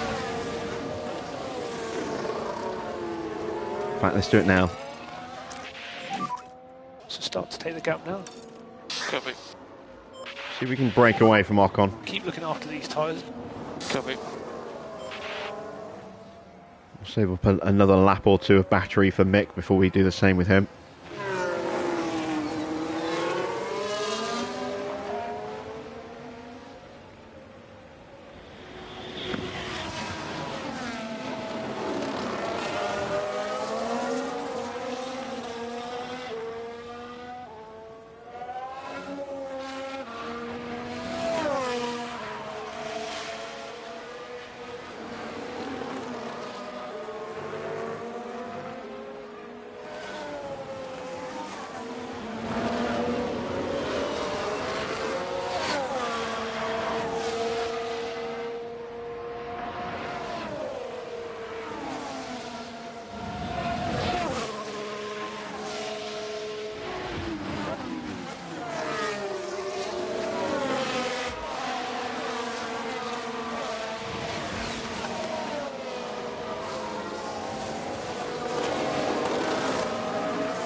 There we go, 2 seconds. We've just about broken the back of Bring Ocon. back up.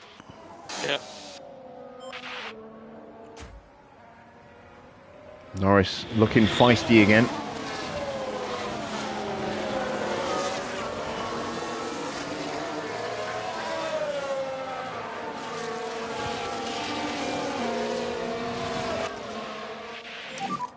Okay, mate, good job. No more lift and coast required. Copy. No more energy. Okay. At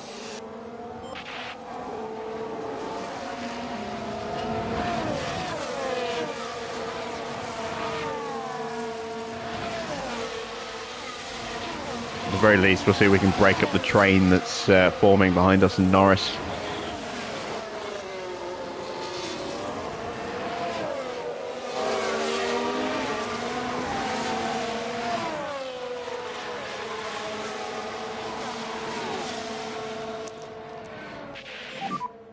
Overtake is available. Copy. Right, mate, let's push. Copy.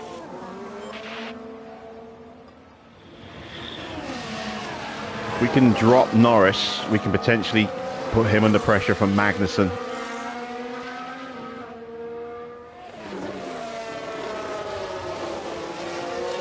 Which will then hopefully slow him down a little bit.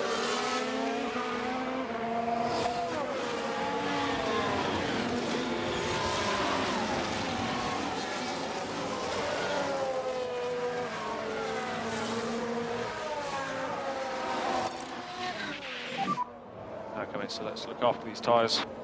Copy.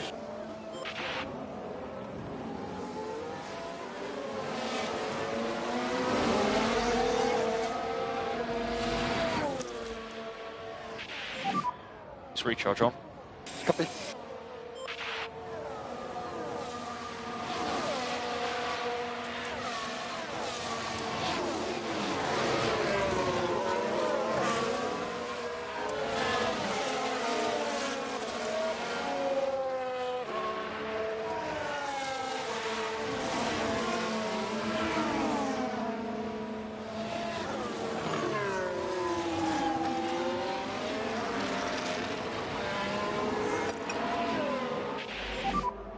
Okay, we'd like you to slow We down, didn't please. quite hit the 2 second gap, but we can still push the fuel a little bit more. Do the same with Oscar now actually as well. We're at the point where the track is wet enough for us to actually gain, well, not gain fuel, but burn off the fuel at a much slower rate than we would if it was dry. A much slower rate, so we can leave our fuel push higher for a lot longer now, and when we turn it off we'll recover it a lot quicker as well.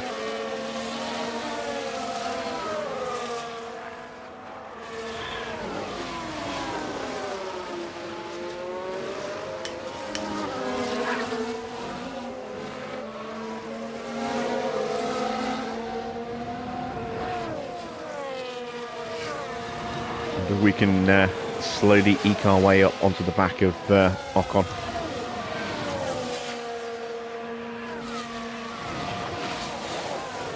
That would be nice.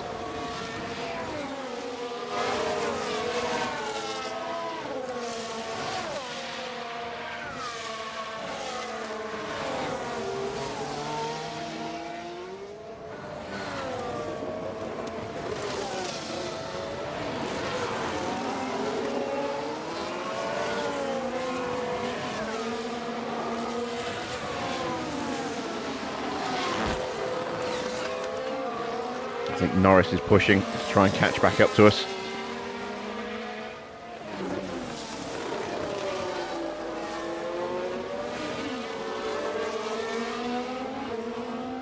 Yeah, he's pushing.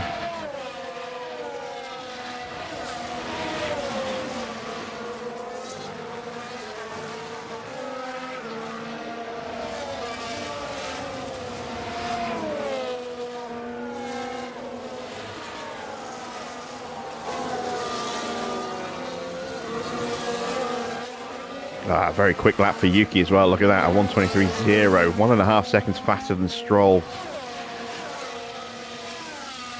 1:23.9 against a 1:24.7. Maybe Mick's just struggling in these conditions. That isn't a great time. Magnussen, Russell, Porsche, Albon, all quicker than us. The gaps are going to start coming back down again. So let's just bank some fuel then. Bit of lift and coast where you can. Copy. I'll leave Oscar's fuel up a little bit longer.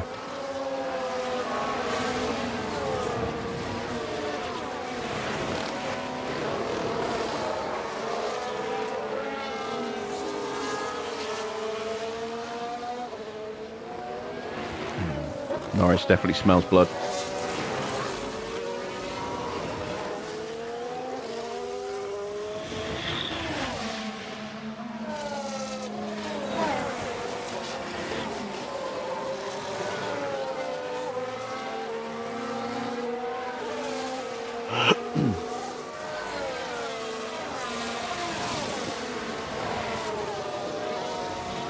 Ocon's pushing now as well. 1:23.1.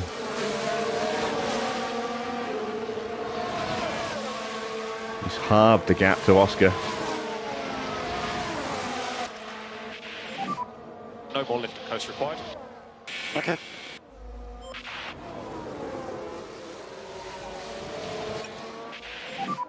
Can we do lift and coast? Copy.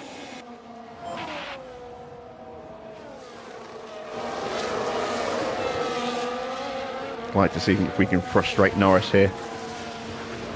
Norris normally very, very good on his tyres, but we can keep him behind us like this.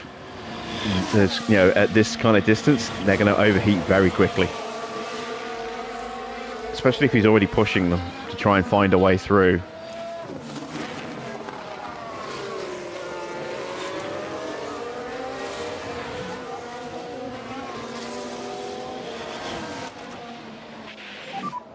No lift and coast required from our side at the moment. Shorten his braking distance a little bit.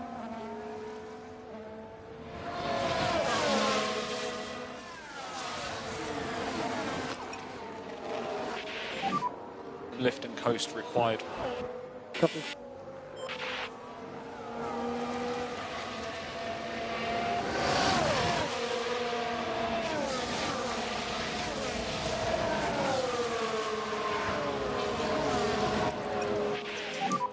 Big lift now.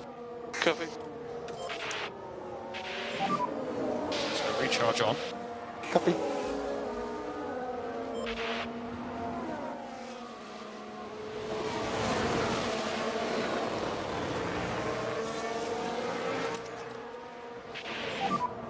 No lift and coast required. Copy.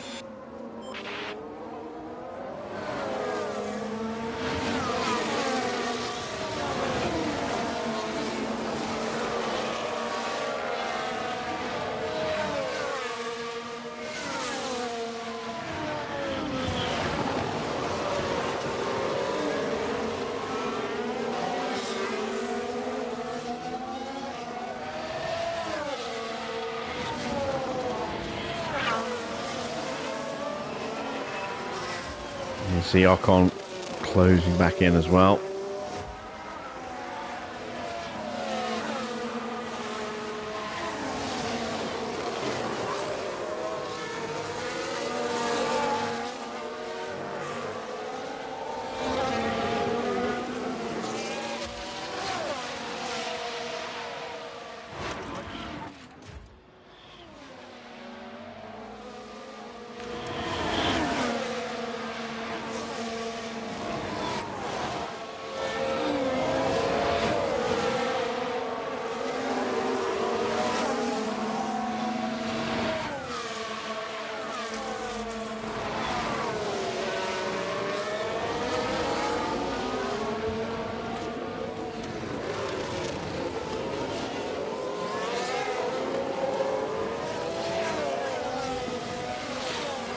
Back in Norris, up into the pack again.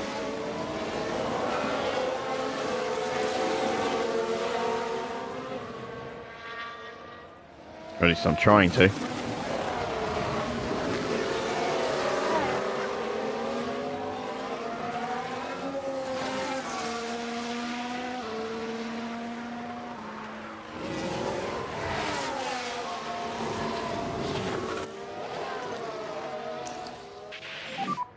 Need to focus on getting the pack up. Copy. And recharge on, recharge on.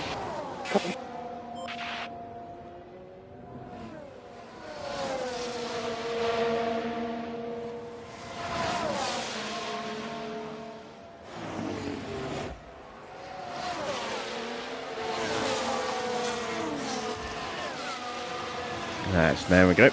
Nice little bit of extra battery in the cars.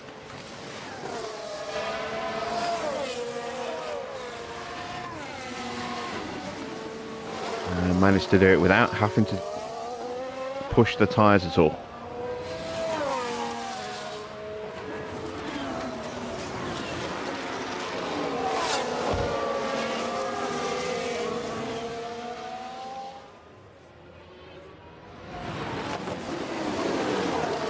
Still need a little bit more downforce to be truly competitive in these conditions, but we've definitely got good dry pace.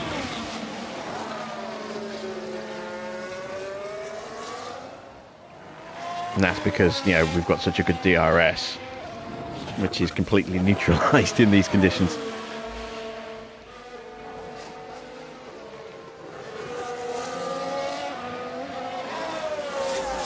So where do we go next? It's Monaco next. So, yeah, that's going to be an interesting race.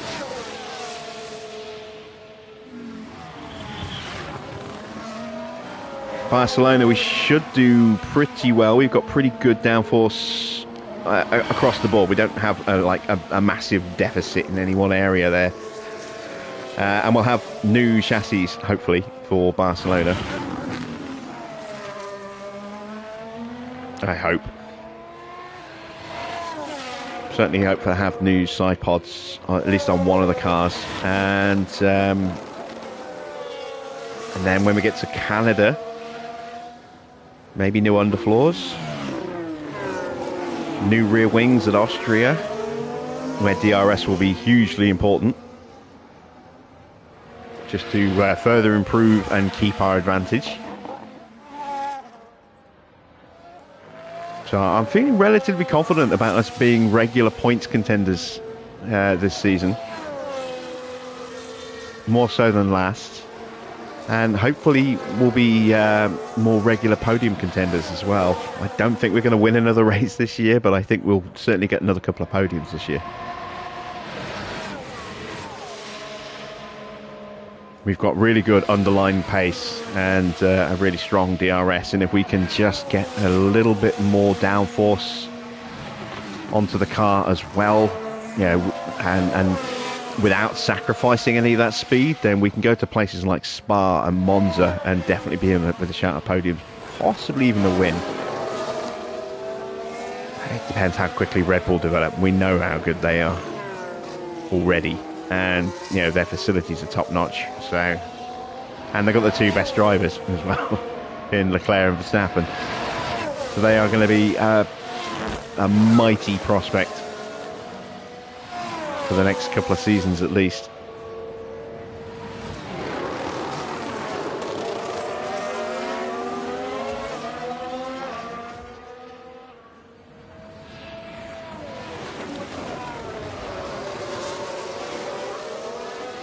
Alright, we've got pretty much full battery now.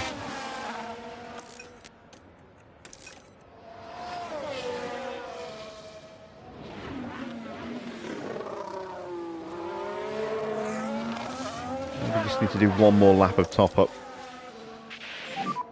Focus on bringing the pack back up. Copy. Recharge on. Okay.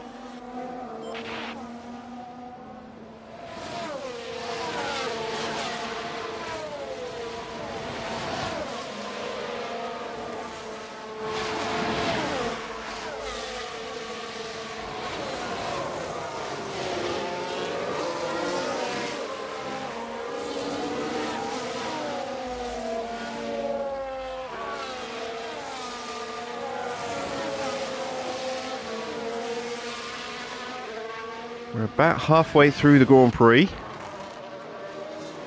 There is now a definite possibility of it being just about dry enough for slicks at the end. So, yeah, we definitely want to protect these mediums, these inters. So that we've got some real competitive pace available to us. Ooh. Copy. Just switch over to see this. We're going to have to fight this off.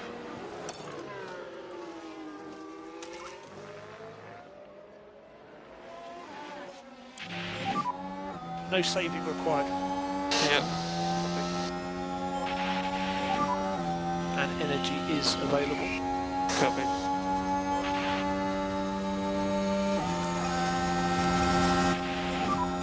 Slightly bigger lift and coast in all areas, please. Copy. Ocon finally got the breakthrough that he'd been looking for. Right. We'll stay tucked up behind him for a little while. Just continue to keep that battery strong. Let him try and burn up his car a little bit. Trying to break away, see if we can stay with him and then pounce back.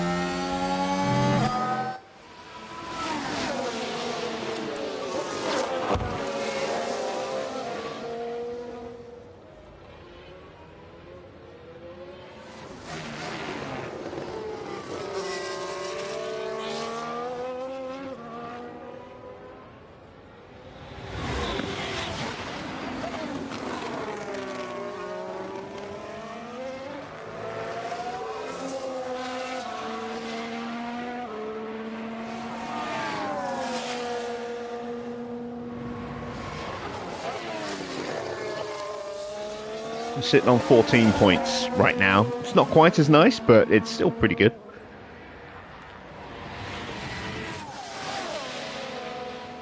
And given our inability to get two cars home, if we can finish 6th and 7th, I'll still be very happy with that.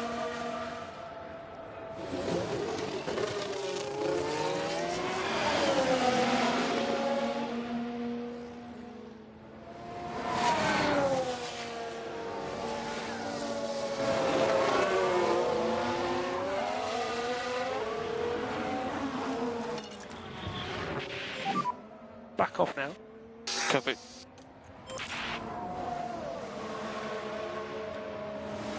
Let's see if I can get away with this for a few laps. This time where we need to. Copy. Might be asking a little bit too much, dropping our pace down like this.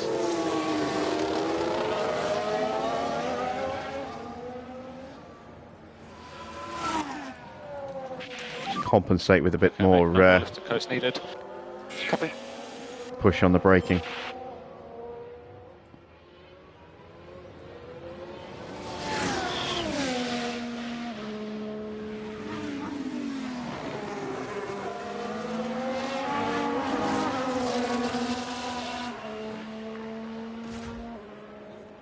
Norris has dropped off. I'm wondering if he's trying to recharge for another run at us.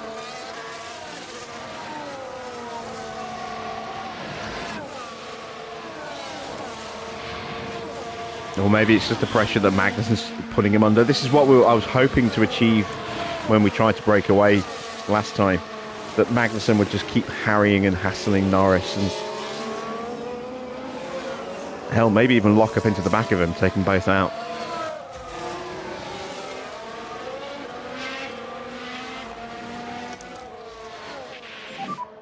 We need to focus on the energy now. Copy.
Oh, Magnussen got past. Has Norris got a problem?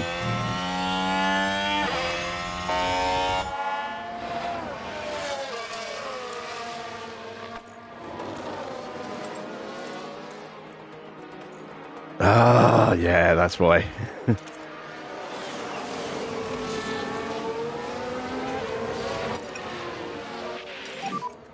Alright, buddy, push. Yeah. Right, we have dropped off a bit too far from Ocon here.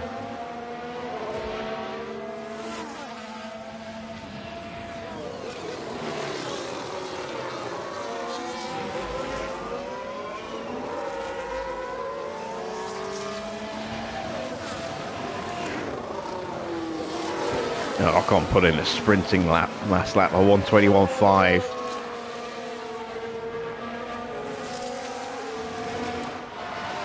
He's going to follow it up with a slow lap though. Yeah, 1:22.0 and we did a 1:21.9.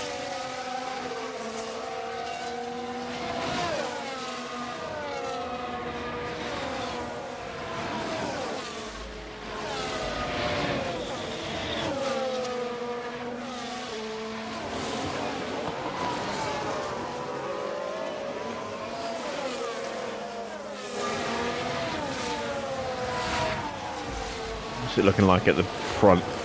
A bit of a gap between the two Red Bulls. Leclerc 3.5 seconds ahead. He's trying to find win number 4.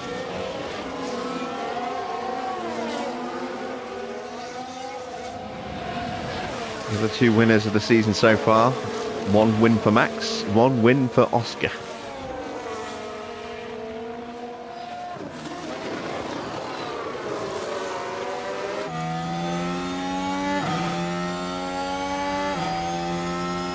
And Oscar, speaking of, is now closing back in on Ocon again.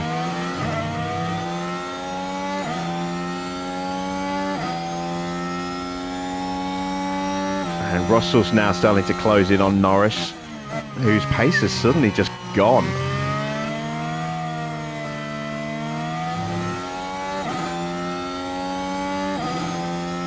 But those problems he's got with his powertrain, he's had those since the beginning of the race, so he did really well to hold on as long as he did.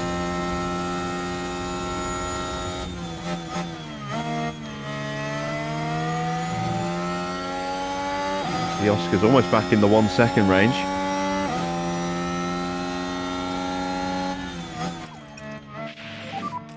Big lift off. Copy.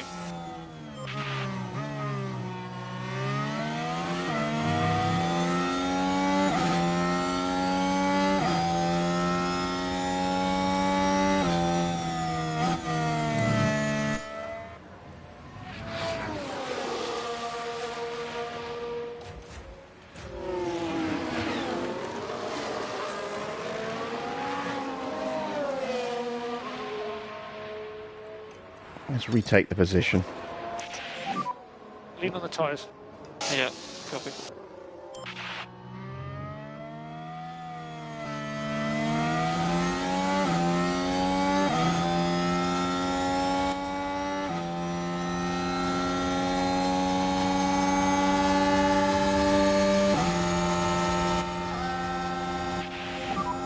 And we need some big PU cooling.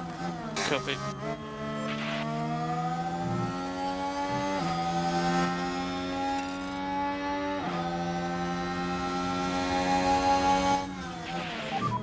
They'll come to us.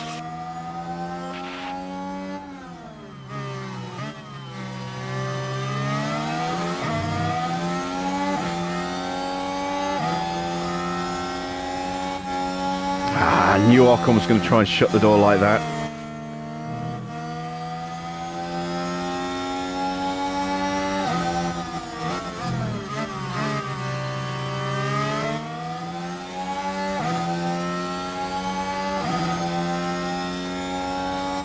There we go, force him to go defensive.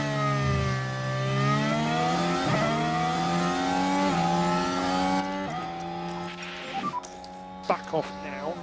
Yeah.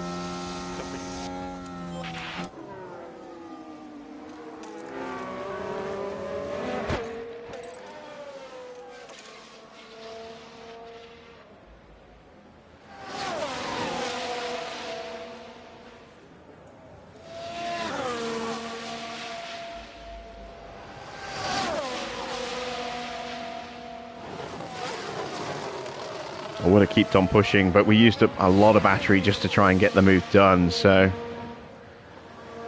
wanted to slowly start building that back up again. I'm just trying to take the temperature out of the tyres right now.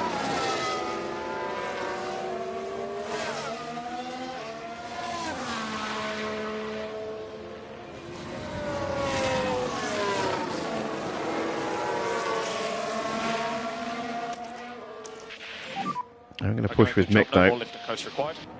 Okay.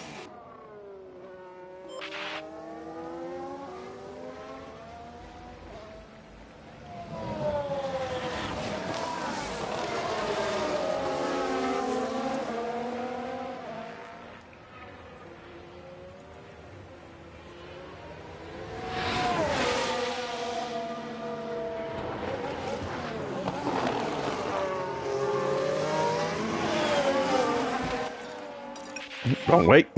Did not want to put them into ultra low settings there.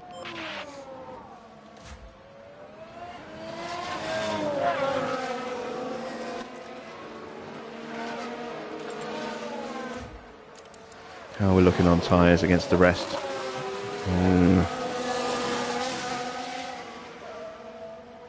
Yeah, looks like Russell and Norris are saving theirs now.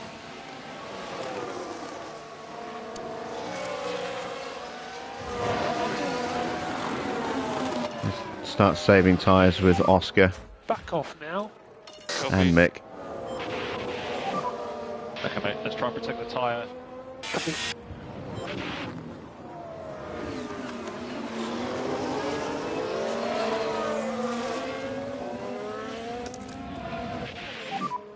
Let's go recharge on. Copy. And we'll try leaving them like this for a little while now. Slowly building the battery back up. Pushing the braking. But protecting the tyres at the same time.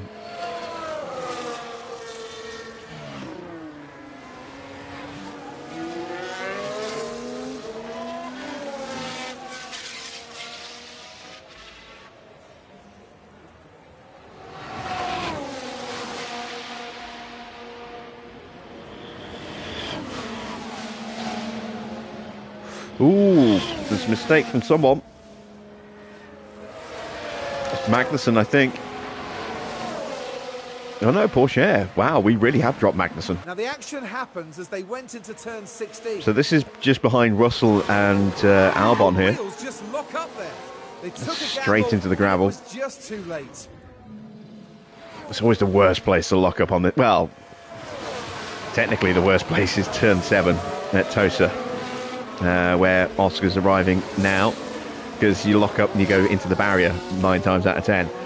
But that's also a very bad spot to lock up at the end of the lap, because you just end up just losing so many places if you're not careful. Porsche got away with it. He didn't lose any positions because Gasly is so slow right now, but he did lose, you know, a lot of time.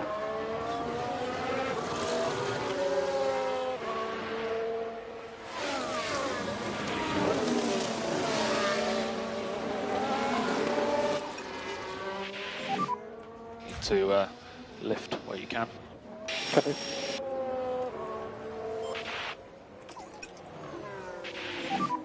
Lift and coast. Copy.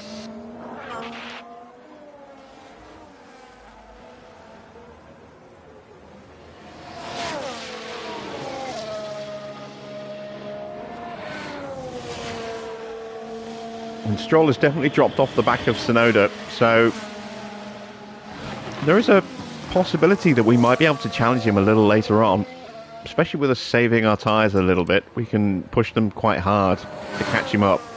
We've got more grip available just than Stroll as well.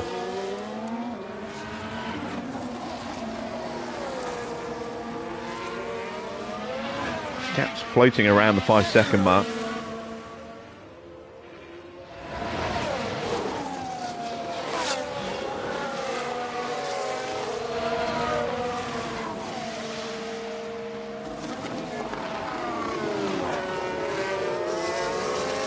There aren't that many battles going on. I mean, we've got this one here between Norris and Magnussen.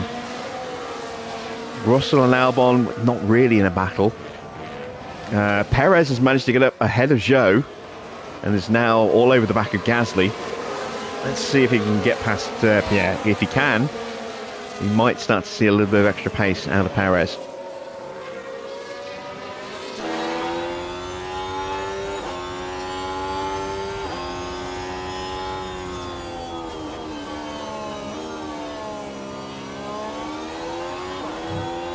And I want to try and avoid pushing the fuel now, because I want to have fuel to burn at the end. Whether we do stay on the inters or whether we switch onto softs. I want to have some fuel for some fast laps towards the end.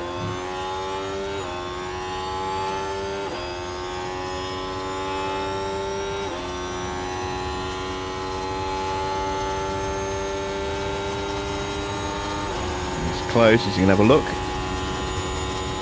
No, he's not.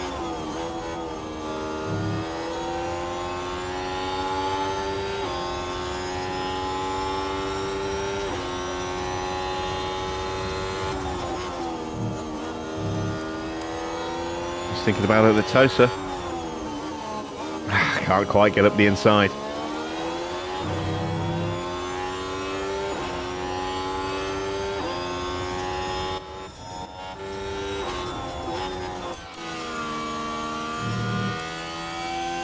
There's the Zhou and Bottas just behind.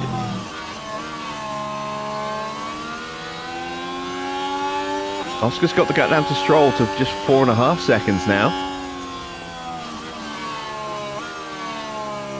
Mick now 3 seconds clear of Magnussen and Norris.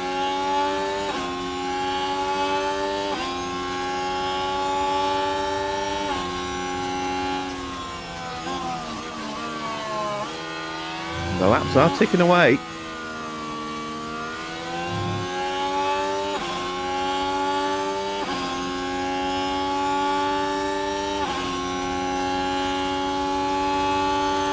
"17 laps to go."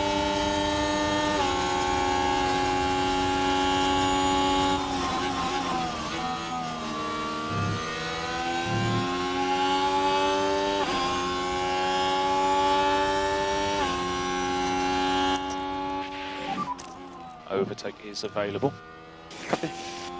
Oh, something's just gone on Oscar's car. His gearbox has just ticked into 39. I was going to swap it out and just use this other one as the one is in the car, which is at like 45% in quali. I was going to just use that just for qualifying for the next few Grand Prix, and I completely forgot to take it out. So hopefully that's not going to hurt him. It's still pulling away. Of course, with the battery, he should start to close in quite quickly now. It's, The weather's moving away. Copy. yeah, it's going to go dry in 12 minutes.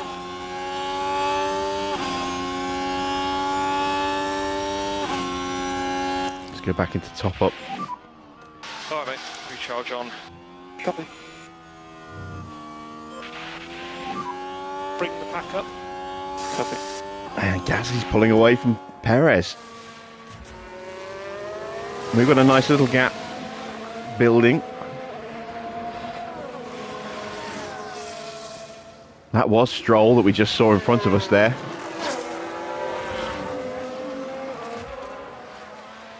And we got a nice little 4-second cushion.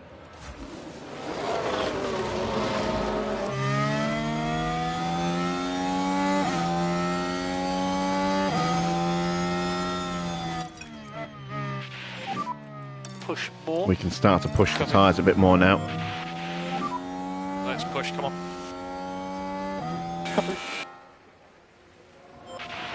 See if we can stretch that gap for Mick just in case something goes wrong in the pits. Gives us a little bit more wiggle room. And if I can get Oscar onto the back of Stroll around the pit stops, we might have a chance of jumping him if we can pull out another 2.1 second stop.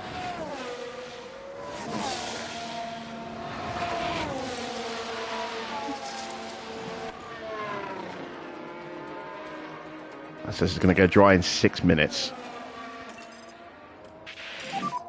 Push more. Copy. In that case, let's get these batteries fully charged right now and really hammer the tyres.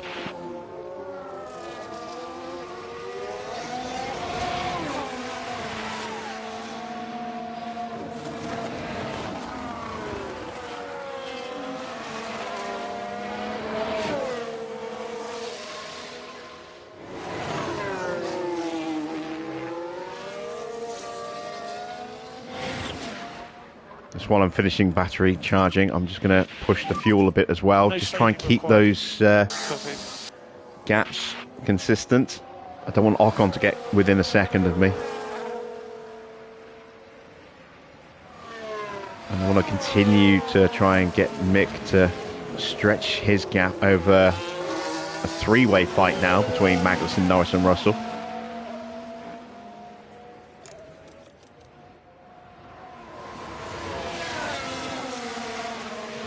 Oh, and Perez has just caught and passed Gasly.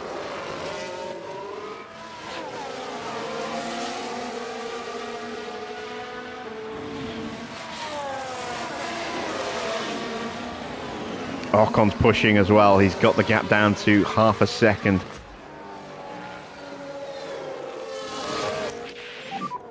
Energy's good. Copy. Need to focus on getting the pack up. Copy.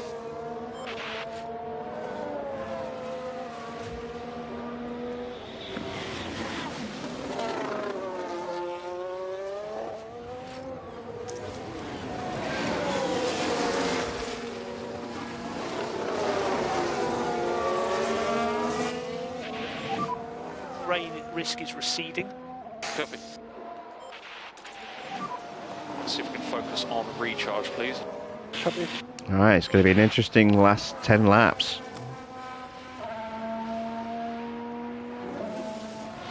We are getting closer and closer to Stroll.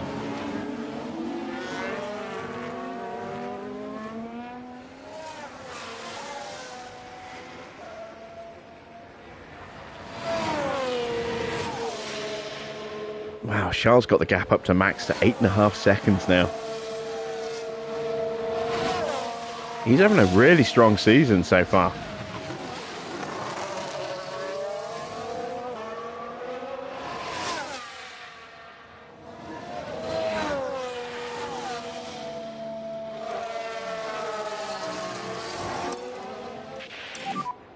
Let's look after these tyres. It's just Copy. reduce the risk of a silly accident.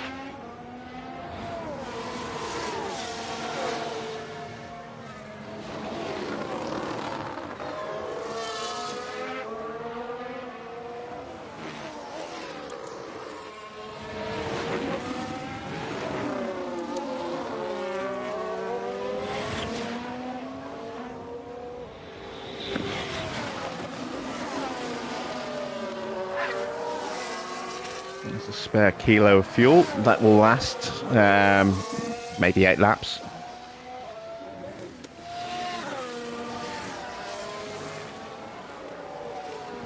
Gap stabilised at around 3 seconds.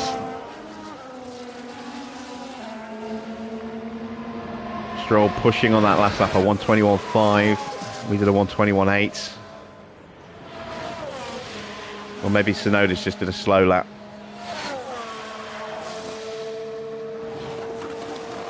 And 21.6 for Mick. A little bit longer with drier track conditions. Still quicker than Magnussen. And that is now becoming a... well, there's the risk of that becoming a four-way battle. Perez is pulling away from Gasly, closing down Teo. Get the tyres down now. Copy. Half a second quicker. Copy.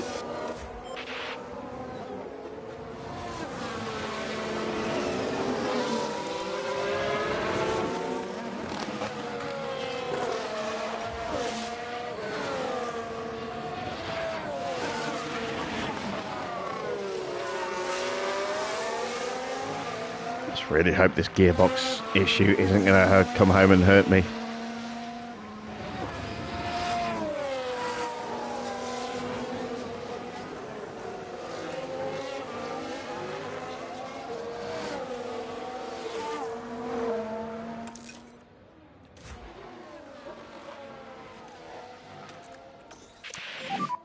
Press and hold is available.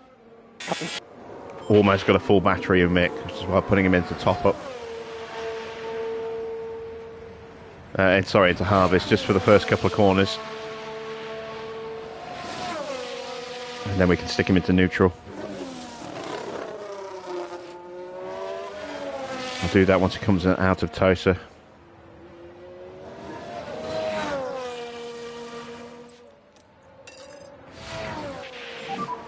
Do everything you can, mate. Let's give it our all. Copy. There we go. Recharge off. Copy. Let's see if we can now start to sneak back onto Stroll again.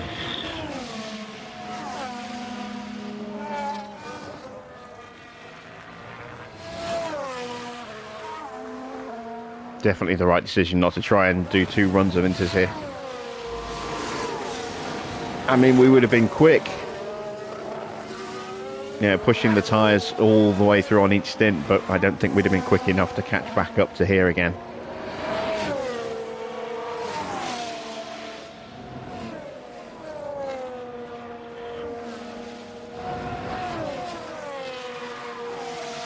Now we just need to try and time these stops just right, and then we've got full battery and plenty of spare fuel to just do quali laps until the flag.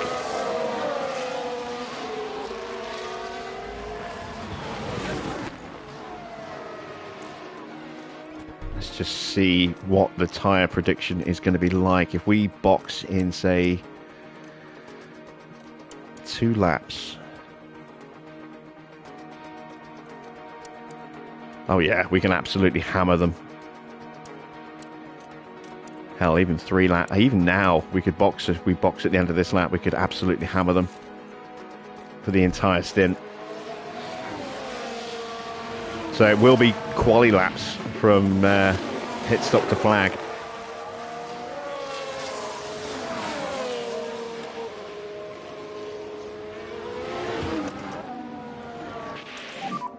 No lift and coast required from our side at the moment.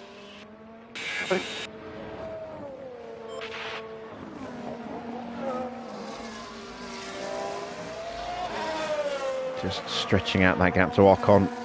Stroll is stubbornly refusing to let us catch him up. Yuki's pace is dropping off a little bit as well. Oh no, Yuki's pushing now. A 1:19.5, a 1:19.2 for Stroll, 1:19.8 for us. 6 tenths quicker than Ocon. What did Schumacher do? 1:20.1 3/10 quicker.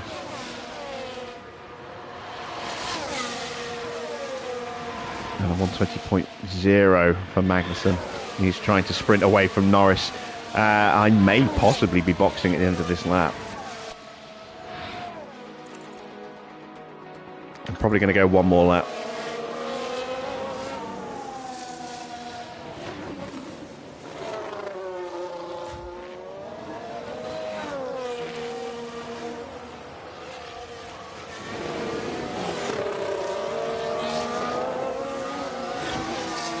Gasly's gone early.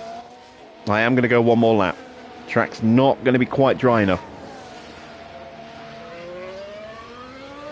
Although I might possibly split them. I might box Mick. Yeah, I'm going to box Mick because Mick has got a bit of How's the track? a bit of. Starting to appear dry line. I think it's worth a try. Mick's got a little bit of a buffer zone. We are going to box now. Stroll has boxed. I think we've got a real chance here Energy is available. to jump him. Good entry. It's very slippery. Copy. Everyone's going to come in. Right, this needs to be a good stop. 2.1. Oh, that's beautiful. Both drivers now with a 2.1 second stop.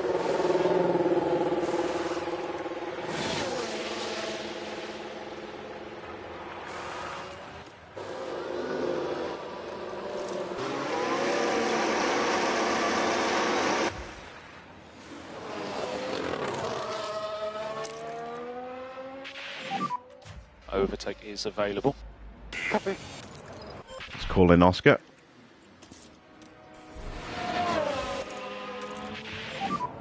Box. End of this lap. Copy. Box. I think I've done enough to get past Stroll. I don't know if I've done enough to get past Tsunoda or not, but I'm pretty sure I've done enough to get past Stroll. Oh, good line. Okay, copy that.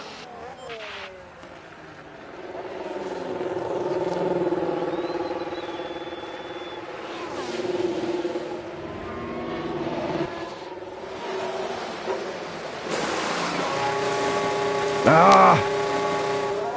Damn it. Lost about a second or so on the stop. There goes Tsunoda. There goes Stroll. To clear on exit. Damn it. Well, we wouldn't have done it anyway, but we would have been closer than we are. Where are we? 5 seconds down. Ooh, how did we lose that much time? It's crazy. Schumacher has halved the gap to Ocon. Yeah, looks like I probably should have boxed them both on that previous lap. Never mind.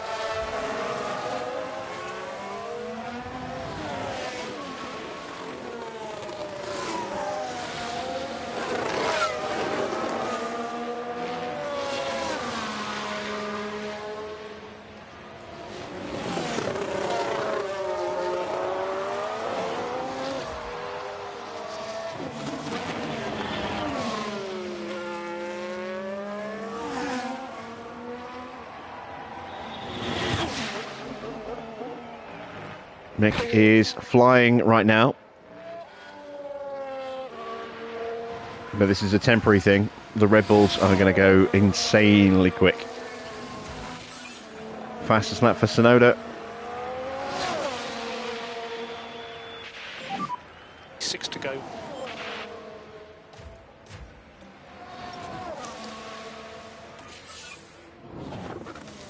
Fastest lap for Mick. I didn't even see what the time was. What was it?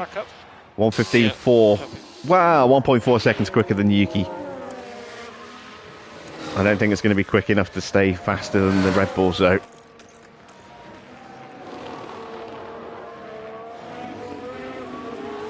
When I go into a pit stop optimistic, just be ready for cinema. I don't get that reference. Recharge on. Understood. I might be missing something, but I don't get that.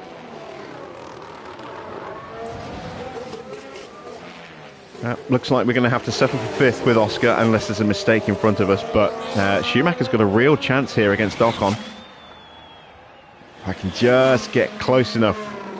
I'm out of battery, unfortunately, that's the problem. DRS disabled, DRS disabled. Copy.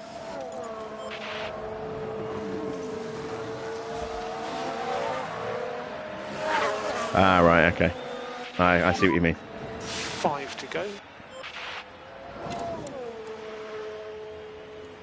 We are still lapping quicker than Ocon. Russell has definitely benefited. Look at that, he's jumped ahead of Magnussen. Although Magnussen's got the DRS on him.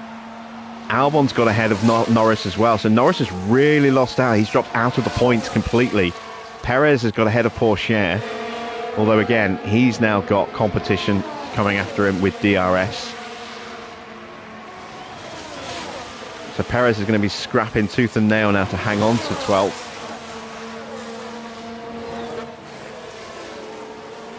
Don't think he's going to be able to catch Norris. He's too far back, I think.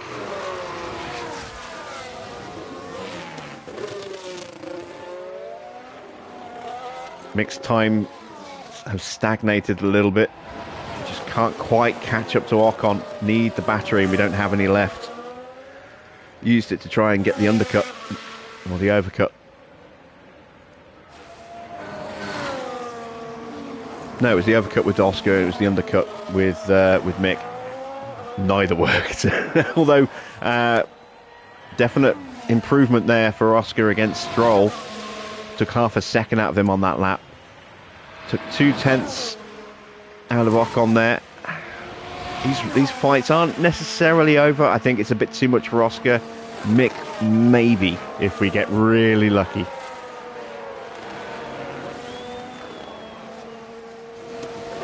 And he is holding on to the fastest lap, which I'm surprised by.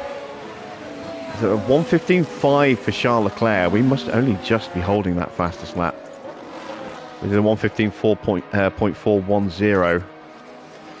Leclerc has every opportunity to steal that. If he gets DRS, then it's gone.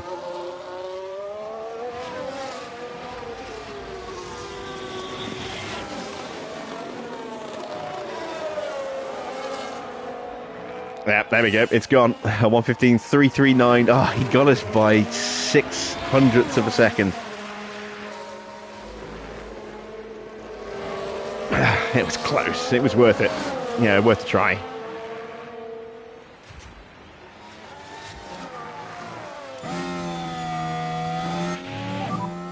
Three to go.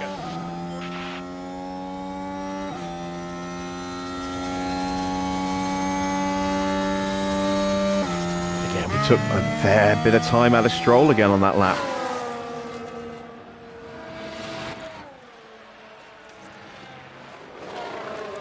Gap's down to 2.6. It's not impossible that we can get Stroll here. I'm starting to think it's now more likely Piastri's going to get Stroll than Mick's going to get Ocon. Absolutely hammered Mick's tyres doing that extra lap.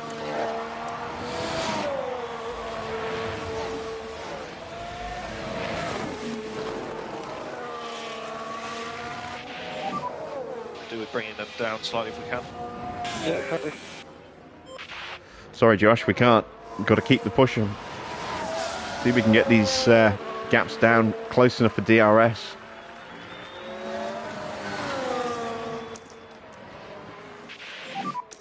Energy if you need it. Copy.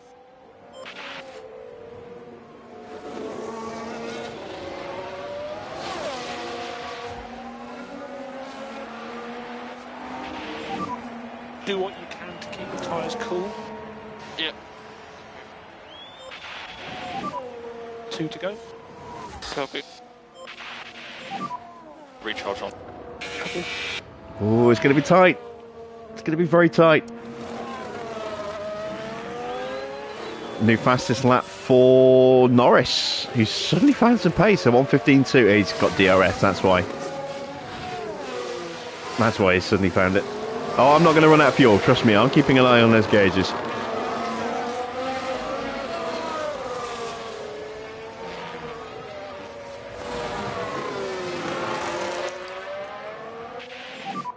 We can just focus on charging the pack. Copy. Yeah, Ocon's pulling away from us. I just couldn't quite get close enough to Stroll to get the DRS, which I think I probably needed. Yeah, copy. Ah, that sucks.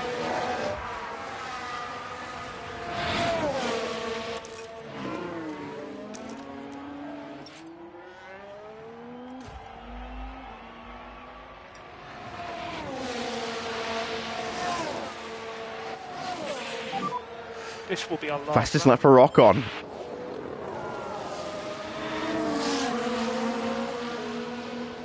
Yeah, Mick's not going to catch him, so we're going to ease Mick off now. Okay, mate, let's keep looking after these tyres. Copy. But the hunt for Oscar is still on. Yeah, copy. Use energy. Copy.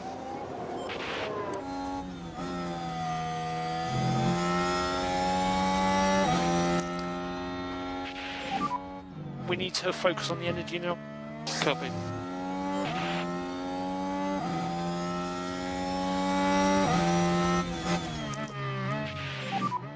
Use energy. Yeah.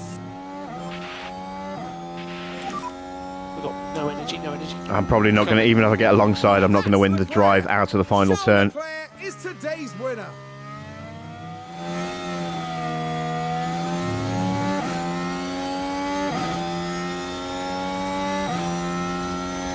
Ah, so close, so close. Whew.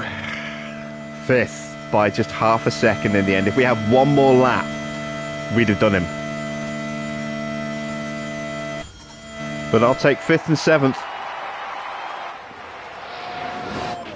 That is 16 points. And that is the checkered flag. In both of our cars in the top 10. 7. That's the best of what we had. Now on to the next one. Thank you.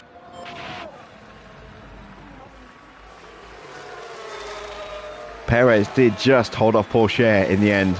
16th was the best for Mercedes. Oh, what a disastrous season they are having. Sainz down in 19th place, stuck behind Giovinazzi.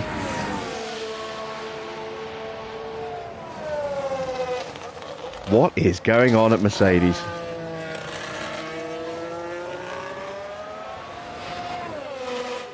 Tell you what, Russell must be glad he jumped into the Ferrari. Today from Max Verstappen.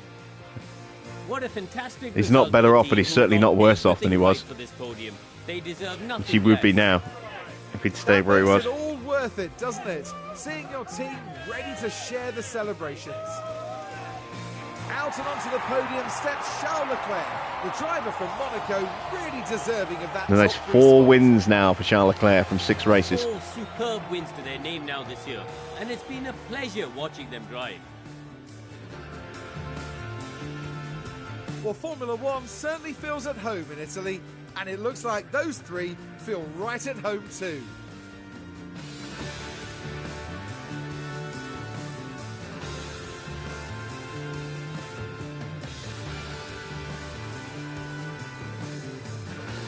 And down there in the Alpha Tauri garage, Karun, what would they be making of that race, do you think? They did okay today, I'd say. What? I mean, we're talking about such a competitive field, and all things considered, the drivers did. You can just get stuffed. Or they did okay, I suppose. Cheeky bastards. Right, confirmation of the final result. Charles Leclerc gets win number 4 of the season and stretches his lead over teammate Max Verstappen. Yuki claiming the final spot on the podium there ahead of Stroll. Oscar gained 2 places. Mick lost 3. But that's still solid points, though. That's 16 points. Really good points there. We've outscored all of our close rivals, all of our rivals except for Red Bull, who we're not really in a fight with. We've outscored Aston, we've outscored McLaren just by 1 point. We've outscored Alpine by 6 points. We've outscored Williams, we've outscored Ferrari. That's really good, really, really good. Let's have a look at the bottom of the table. there you can see decent recovery from Perez, considering he was out in Q1, but was under pressure and not really looked like threatening the points. He got stuck behind Gasly and Zhou for long chunks of time. Bottas does gain 1 place, but yeah, terrible race for Sainz. And Vasseur, I don't know what's going on with Vasseur. He's been so far off the pace at times, which just seems unrealistic for his talent. Maybe the car's just in really bad shape. This is the driver's standings. There you see 25 points for Charles, means he extends his gap now to 26 points over Max. That is a win and fastest lap. Yuki moves up into third ahead of his teammate Norris on value by fact that he's got a podium. In fact, he's got a couple of podiums. But he's got a race win, which is why he's 1 place higher than Lando, even though they're tied on points. Oscar moves up a place above George Russell into 5th place with those 10 points. He's now 2 clear and only 10 points behind the 2 McLaren drivers. Ocon stays in 7th, but is now within a point of George. And Stroll jumps ahead of Perez with his strong 4th place there. So those 12 points definitely needed for him. Mick jumps a place with 6 points over Zhou. 6 now away from Gasly, who failed to score any points again. Magnussen with a couple more points for Williams. And a point for Alpine with Albon. And then scrolling down, Vasseur, Giovinazzi, Maloney, Sainz, Bottas, still the only drivers yet to score. Neither Mercedes driver has scored a single point yet. That is very, very surprising. Into the Constructors' Championship, 43 points for Red Bull, puts them on to 222. They are already nearly 100 points clear of McLaren. That gap is, 92 points now. Ferrari, with just 4 points this weekend, sees them losing ground to McLaren, and we take a big chunk out of them and stretch our legs a little bit over Aston. We've got the gap up to 9 points now from 5, which is good because they took a big chunk out of us in the last race. Yeah, we're just 18 points off Ferrari and 3rd place in the standings. That's nice. That's really nice. Let's keep this form going if we can. Solid points for Alpine, solid points for Aston, 2 more points for Williams. Haas have a point in 8th, and still no points for Alfa or Mercedes. In terms of the pit stops, we had 2.1 stops there, comfortably faster than everybody else. Max in 3rd, Charles down in 7th. So we absolutely hammer Red Bull in the points again in this competition. Now you see we're on 225 versus 144. So that is an 81-point lead that we hold over Red Bull now. That is excellent stuff. Ferrari in 3rd, just 3 points this weekend. Mercedes, again, can score points in this competition, just not anywhere else. On 53 points, they stretch their lead over McLaren by 2. They're now 5 clear of McLaren, and 8 points for Alpine. They do lose ground a little bit to McLaren. That gap now up to 15 points, but still a long way ahead of Aston, who don't get anything tonight, and still no points in this pit stop challenge for Williams, Alfa or Haas. And they see the pit stops themselves. We have 2 stops that were really good, 1 stop that was pretty decent, and that stuck wheel nut there, which cost Oscar about 1.2 seconds there. So that would have been another 2.1 second stop, potentially. All right, let's take a look at our driver cards. So 1 successful overtake, 1 failed overtake for Mick. He didn't really find himself in a position to do much overtaking, and once he got up to 6th, and then he dropped down to 7th again. But yeah, not too bad for him. 11 successful defences, only 1 failed, so that's not too bad at all. And there we see with Oscar, 3 successful overtakes, 4 failed, 4 successful defences, 1 failed. Pretty strong afternoon for Oscar as well, especially considering his engine is in not great shape now. And his gearbox started to go towards the end of the race as well. So I'm very pleased with 5th place there.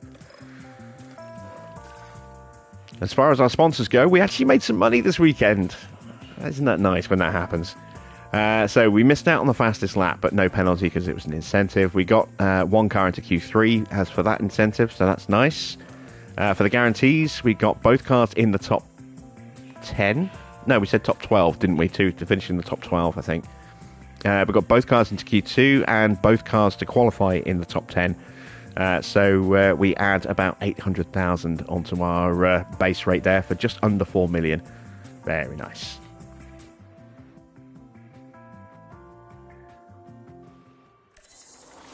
And the new underfloor is ready to be manufactured, so let's put that straight into production. We want to go with 4 of those. So 7 days for the first one, 14 days for the second. We won't get that in time for Barcelona unless we rush them. It's only an extra 400 grand, so I'm going to do that. I'm going to rush 2, and then we'll start normal manufacturing after that. I do need to put more chassis into production. And again, we'll have 2 chassis available for Barcelona. I'm not going to put one on at Monaco if I can get away with it. I think. Maybe. I might do. Not sure yet. Side pods are now being started. Let's get another upgrade in production. And let's see where we're weak, because it's probably our suspension. Hey, extra rating point overall for Oscar there. Very nice. Tour Centre refurb is done. Suspension's done. We're knocking out loads of parts here, aren't we? Right, let's see. Warehouse. Suspensions. So I have a spare right now, so I could make another one, but what I want to do is see where that one sits. Okay, we could do with improving airflow and drag a little bit, maybe improving brakes a little bit. It's strong for downforce. Let's check out the underfloor. Oh no, the underfloor needs improving. The underfloor definitely needs improving. So we're going to do another underfloor. So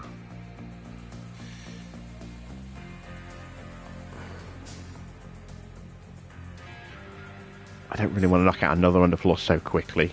Having literally just finished designing one, I don't want to go straight into that one. So we'll do a suspension, and then when the rear wing is done, then we'll do another underfloor. How much money have we got left in our cost cap? 47. Oh wow, we are burning through our money pretty quickly here.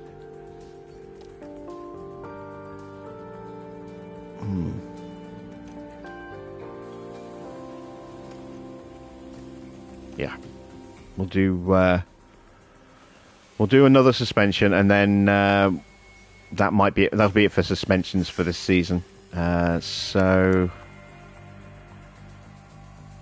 I need to work on improving drag a little bit. Definitely want to improve brake cooling and airflow a little bit. Let's take some life out of the suspension. It's a little bit too much drag.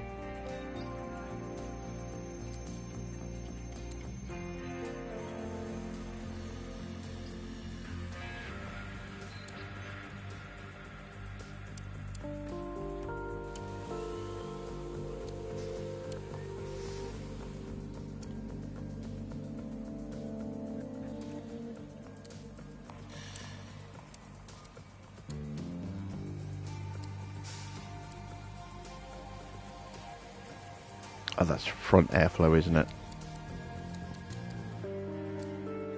Yeah, we'll drop that down a touch more like that then.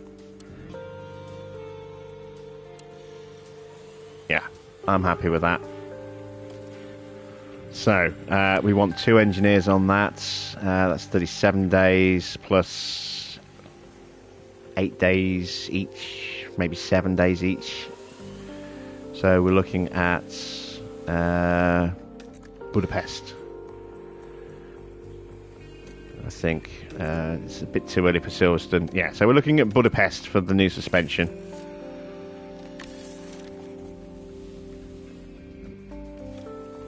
Okay. No parts need replacing, which is nice, although the rear wing is getting precarious, and so is the underfloor.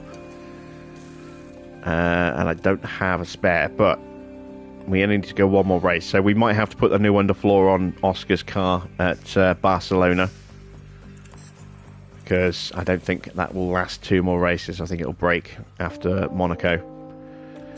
So what else do I need to make spare parts of? Suspensions, hopefully not. Front wings, let's have a look. What do I have in stock? I've got plenty of front wings. I've got more chassis underway, I think. Yes, I do. Side pods have started. Underfloors have started. I think we're okay for spare parts. On top of, we don't need anything else on top of what we're already building. That's good.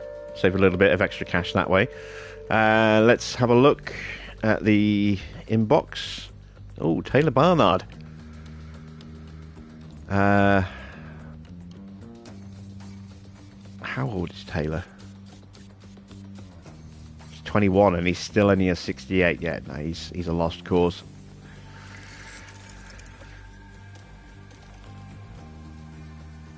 So, it's another win for Joseph Hubner. It looks like he is going to take this year's title. Michel Guerin is in second. Let's see how my poor pick has gone. Oh, Mini actually got 6th place there in the sprint, and 5th place in the feature. Don't count him out just yet. He's starting to score some points. Let's also see what else we missed in the inbox. Yes, the email about the underfloor. Right, let's check in with the board. And they were delighted for the 3rd race in a row. Oh, that's so nice to actually see, a lack of red on the race performances. We would get the odd delighted, a couple of satisfied, but a lot of disappointed last season. We started this season very well. We haven't had a single poor result in the eyes of the board yet. Long may that continue. They do have high confidence in us, and rightly so. We are 1 place above our target so far. We've got 1 of the 6 podiums that we need to try and get the long-term objective done a season early. Still need 5 more. That's possibly stretching it a little bit this season, but next season I do expect us to be challenging for those podiums. Of course, if we could get it this season, that would be fantastic. Let's just double check our facilities again. Oh, now the wind tunnel has gone. I don't have the money for either of those yet. That's problematic. Team Hub is getting very close to breaking as well. Everything else in here is fine. So, there we go then. That is the end of tonight's stream. So, I hope you've enjoyed the race. Good to get both cars in the points for the first time in a while. And good points as well. 16 points gained tonight. And we've closed the gap to Ferrari in 3rd to just 18. And if they continue their poor qualifying, leading to poor running in the race, that means we could potentially get on terms with them after Monaco, depending on how well we do, of course. It's going to be very good weather for Monaco, so that could definitely work in our favour. So our car's pretty well balanced in the downforce stakes. We are very quick in top speed, and we've got a very good DRS. So that will certainly help us trying to get some overtakes done on the start-finish straight with that DRS. That's probably our best opportunity to make overtakes. It's not the only opportunity, but it's certainly the best one. that run into Sanderbot, and then up the hill. If we can get alongside quickly enough, maybe we could get a move done up there into Casino as well. But yeah, we'll see how we do. I don't expect us to be challenging for the win or even a podium. I think the Red Bulls are going to go off into the distance. I think McLaren are going to be very, very quick again. But if we can be fighting for 5th and 6th, then I'll be happy with that, because that's about where we are, in terms of not just our car performance, but on balance with our drivers being slightly below the drivers in the other teams. McLaren have got Norris, who's a superstar, and Yuki's slightly higher rated than us. He's very quick. He's just a bit unpredictable. Red Bull have got the best 2 drivers on the grid. Ferrari have got George Russell and Sergio Perez, who are certainly no slouches themselves. George is a very strongly rated driver. Perez is starting to fade a little bit, I think, but is still probably stronger than either of our 2 on paper. And of course, Aston, Stroll is in this game a much better driver than he is in real life. And Gasly's been a bit up and down, a bit hit and miss so far, but he's also on paper probably a little bit better than our 2 drivers. Not by much, but a little bit. So we're doing well. We're doing very well. I'm very pleased with where we are right now, and hopefully these new parts that we've got coming will just give us that extra little step so that we can maybe start outmatching Ferrari and maybe closing in terms of performance with McLaren. That would be nice. And we'll be back at the usual time tomorrow of 8 p.m. for the Monaco Grand Prix. Hope you'll join me for that. I am going to go and play some Helldivers, and I will possibly stream it. So if I do, there'll be no sort of chat interaction because I'll be too focused on what's going on. But it'll just be a chance for you to just see the game if you're ummed about it or you're curious about it. I'll probably stream it for an hour or 2. So yeah, might see you in a little while, but if not, thanks for watching. I am Jim Bob, and I'll be back with more F1 Manager same time as usual tomorrow.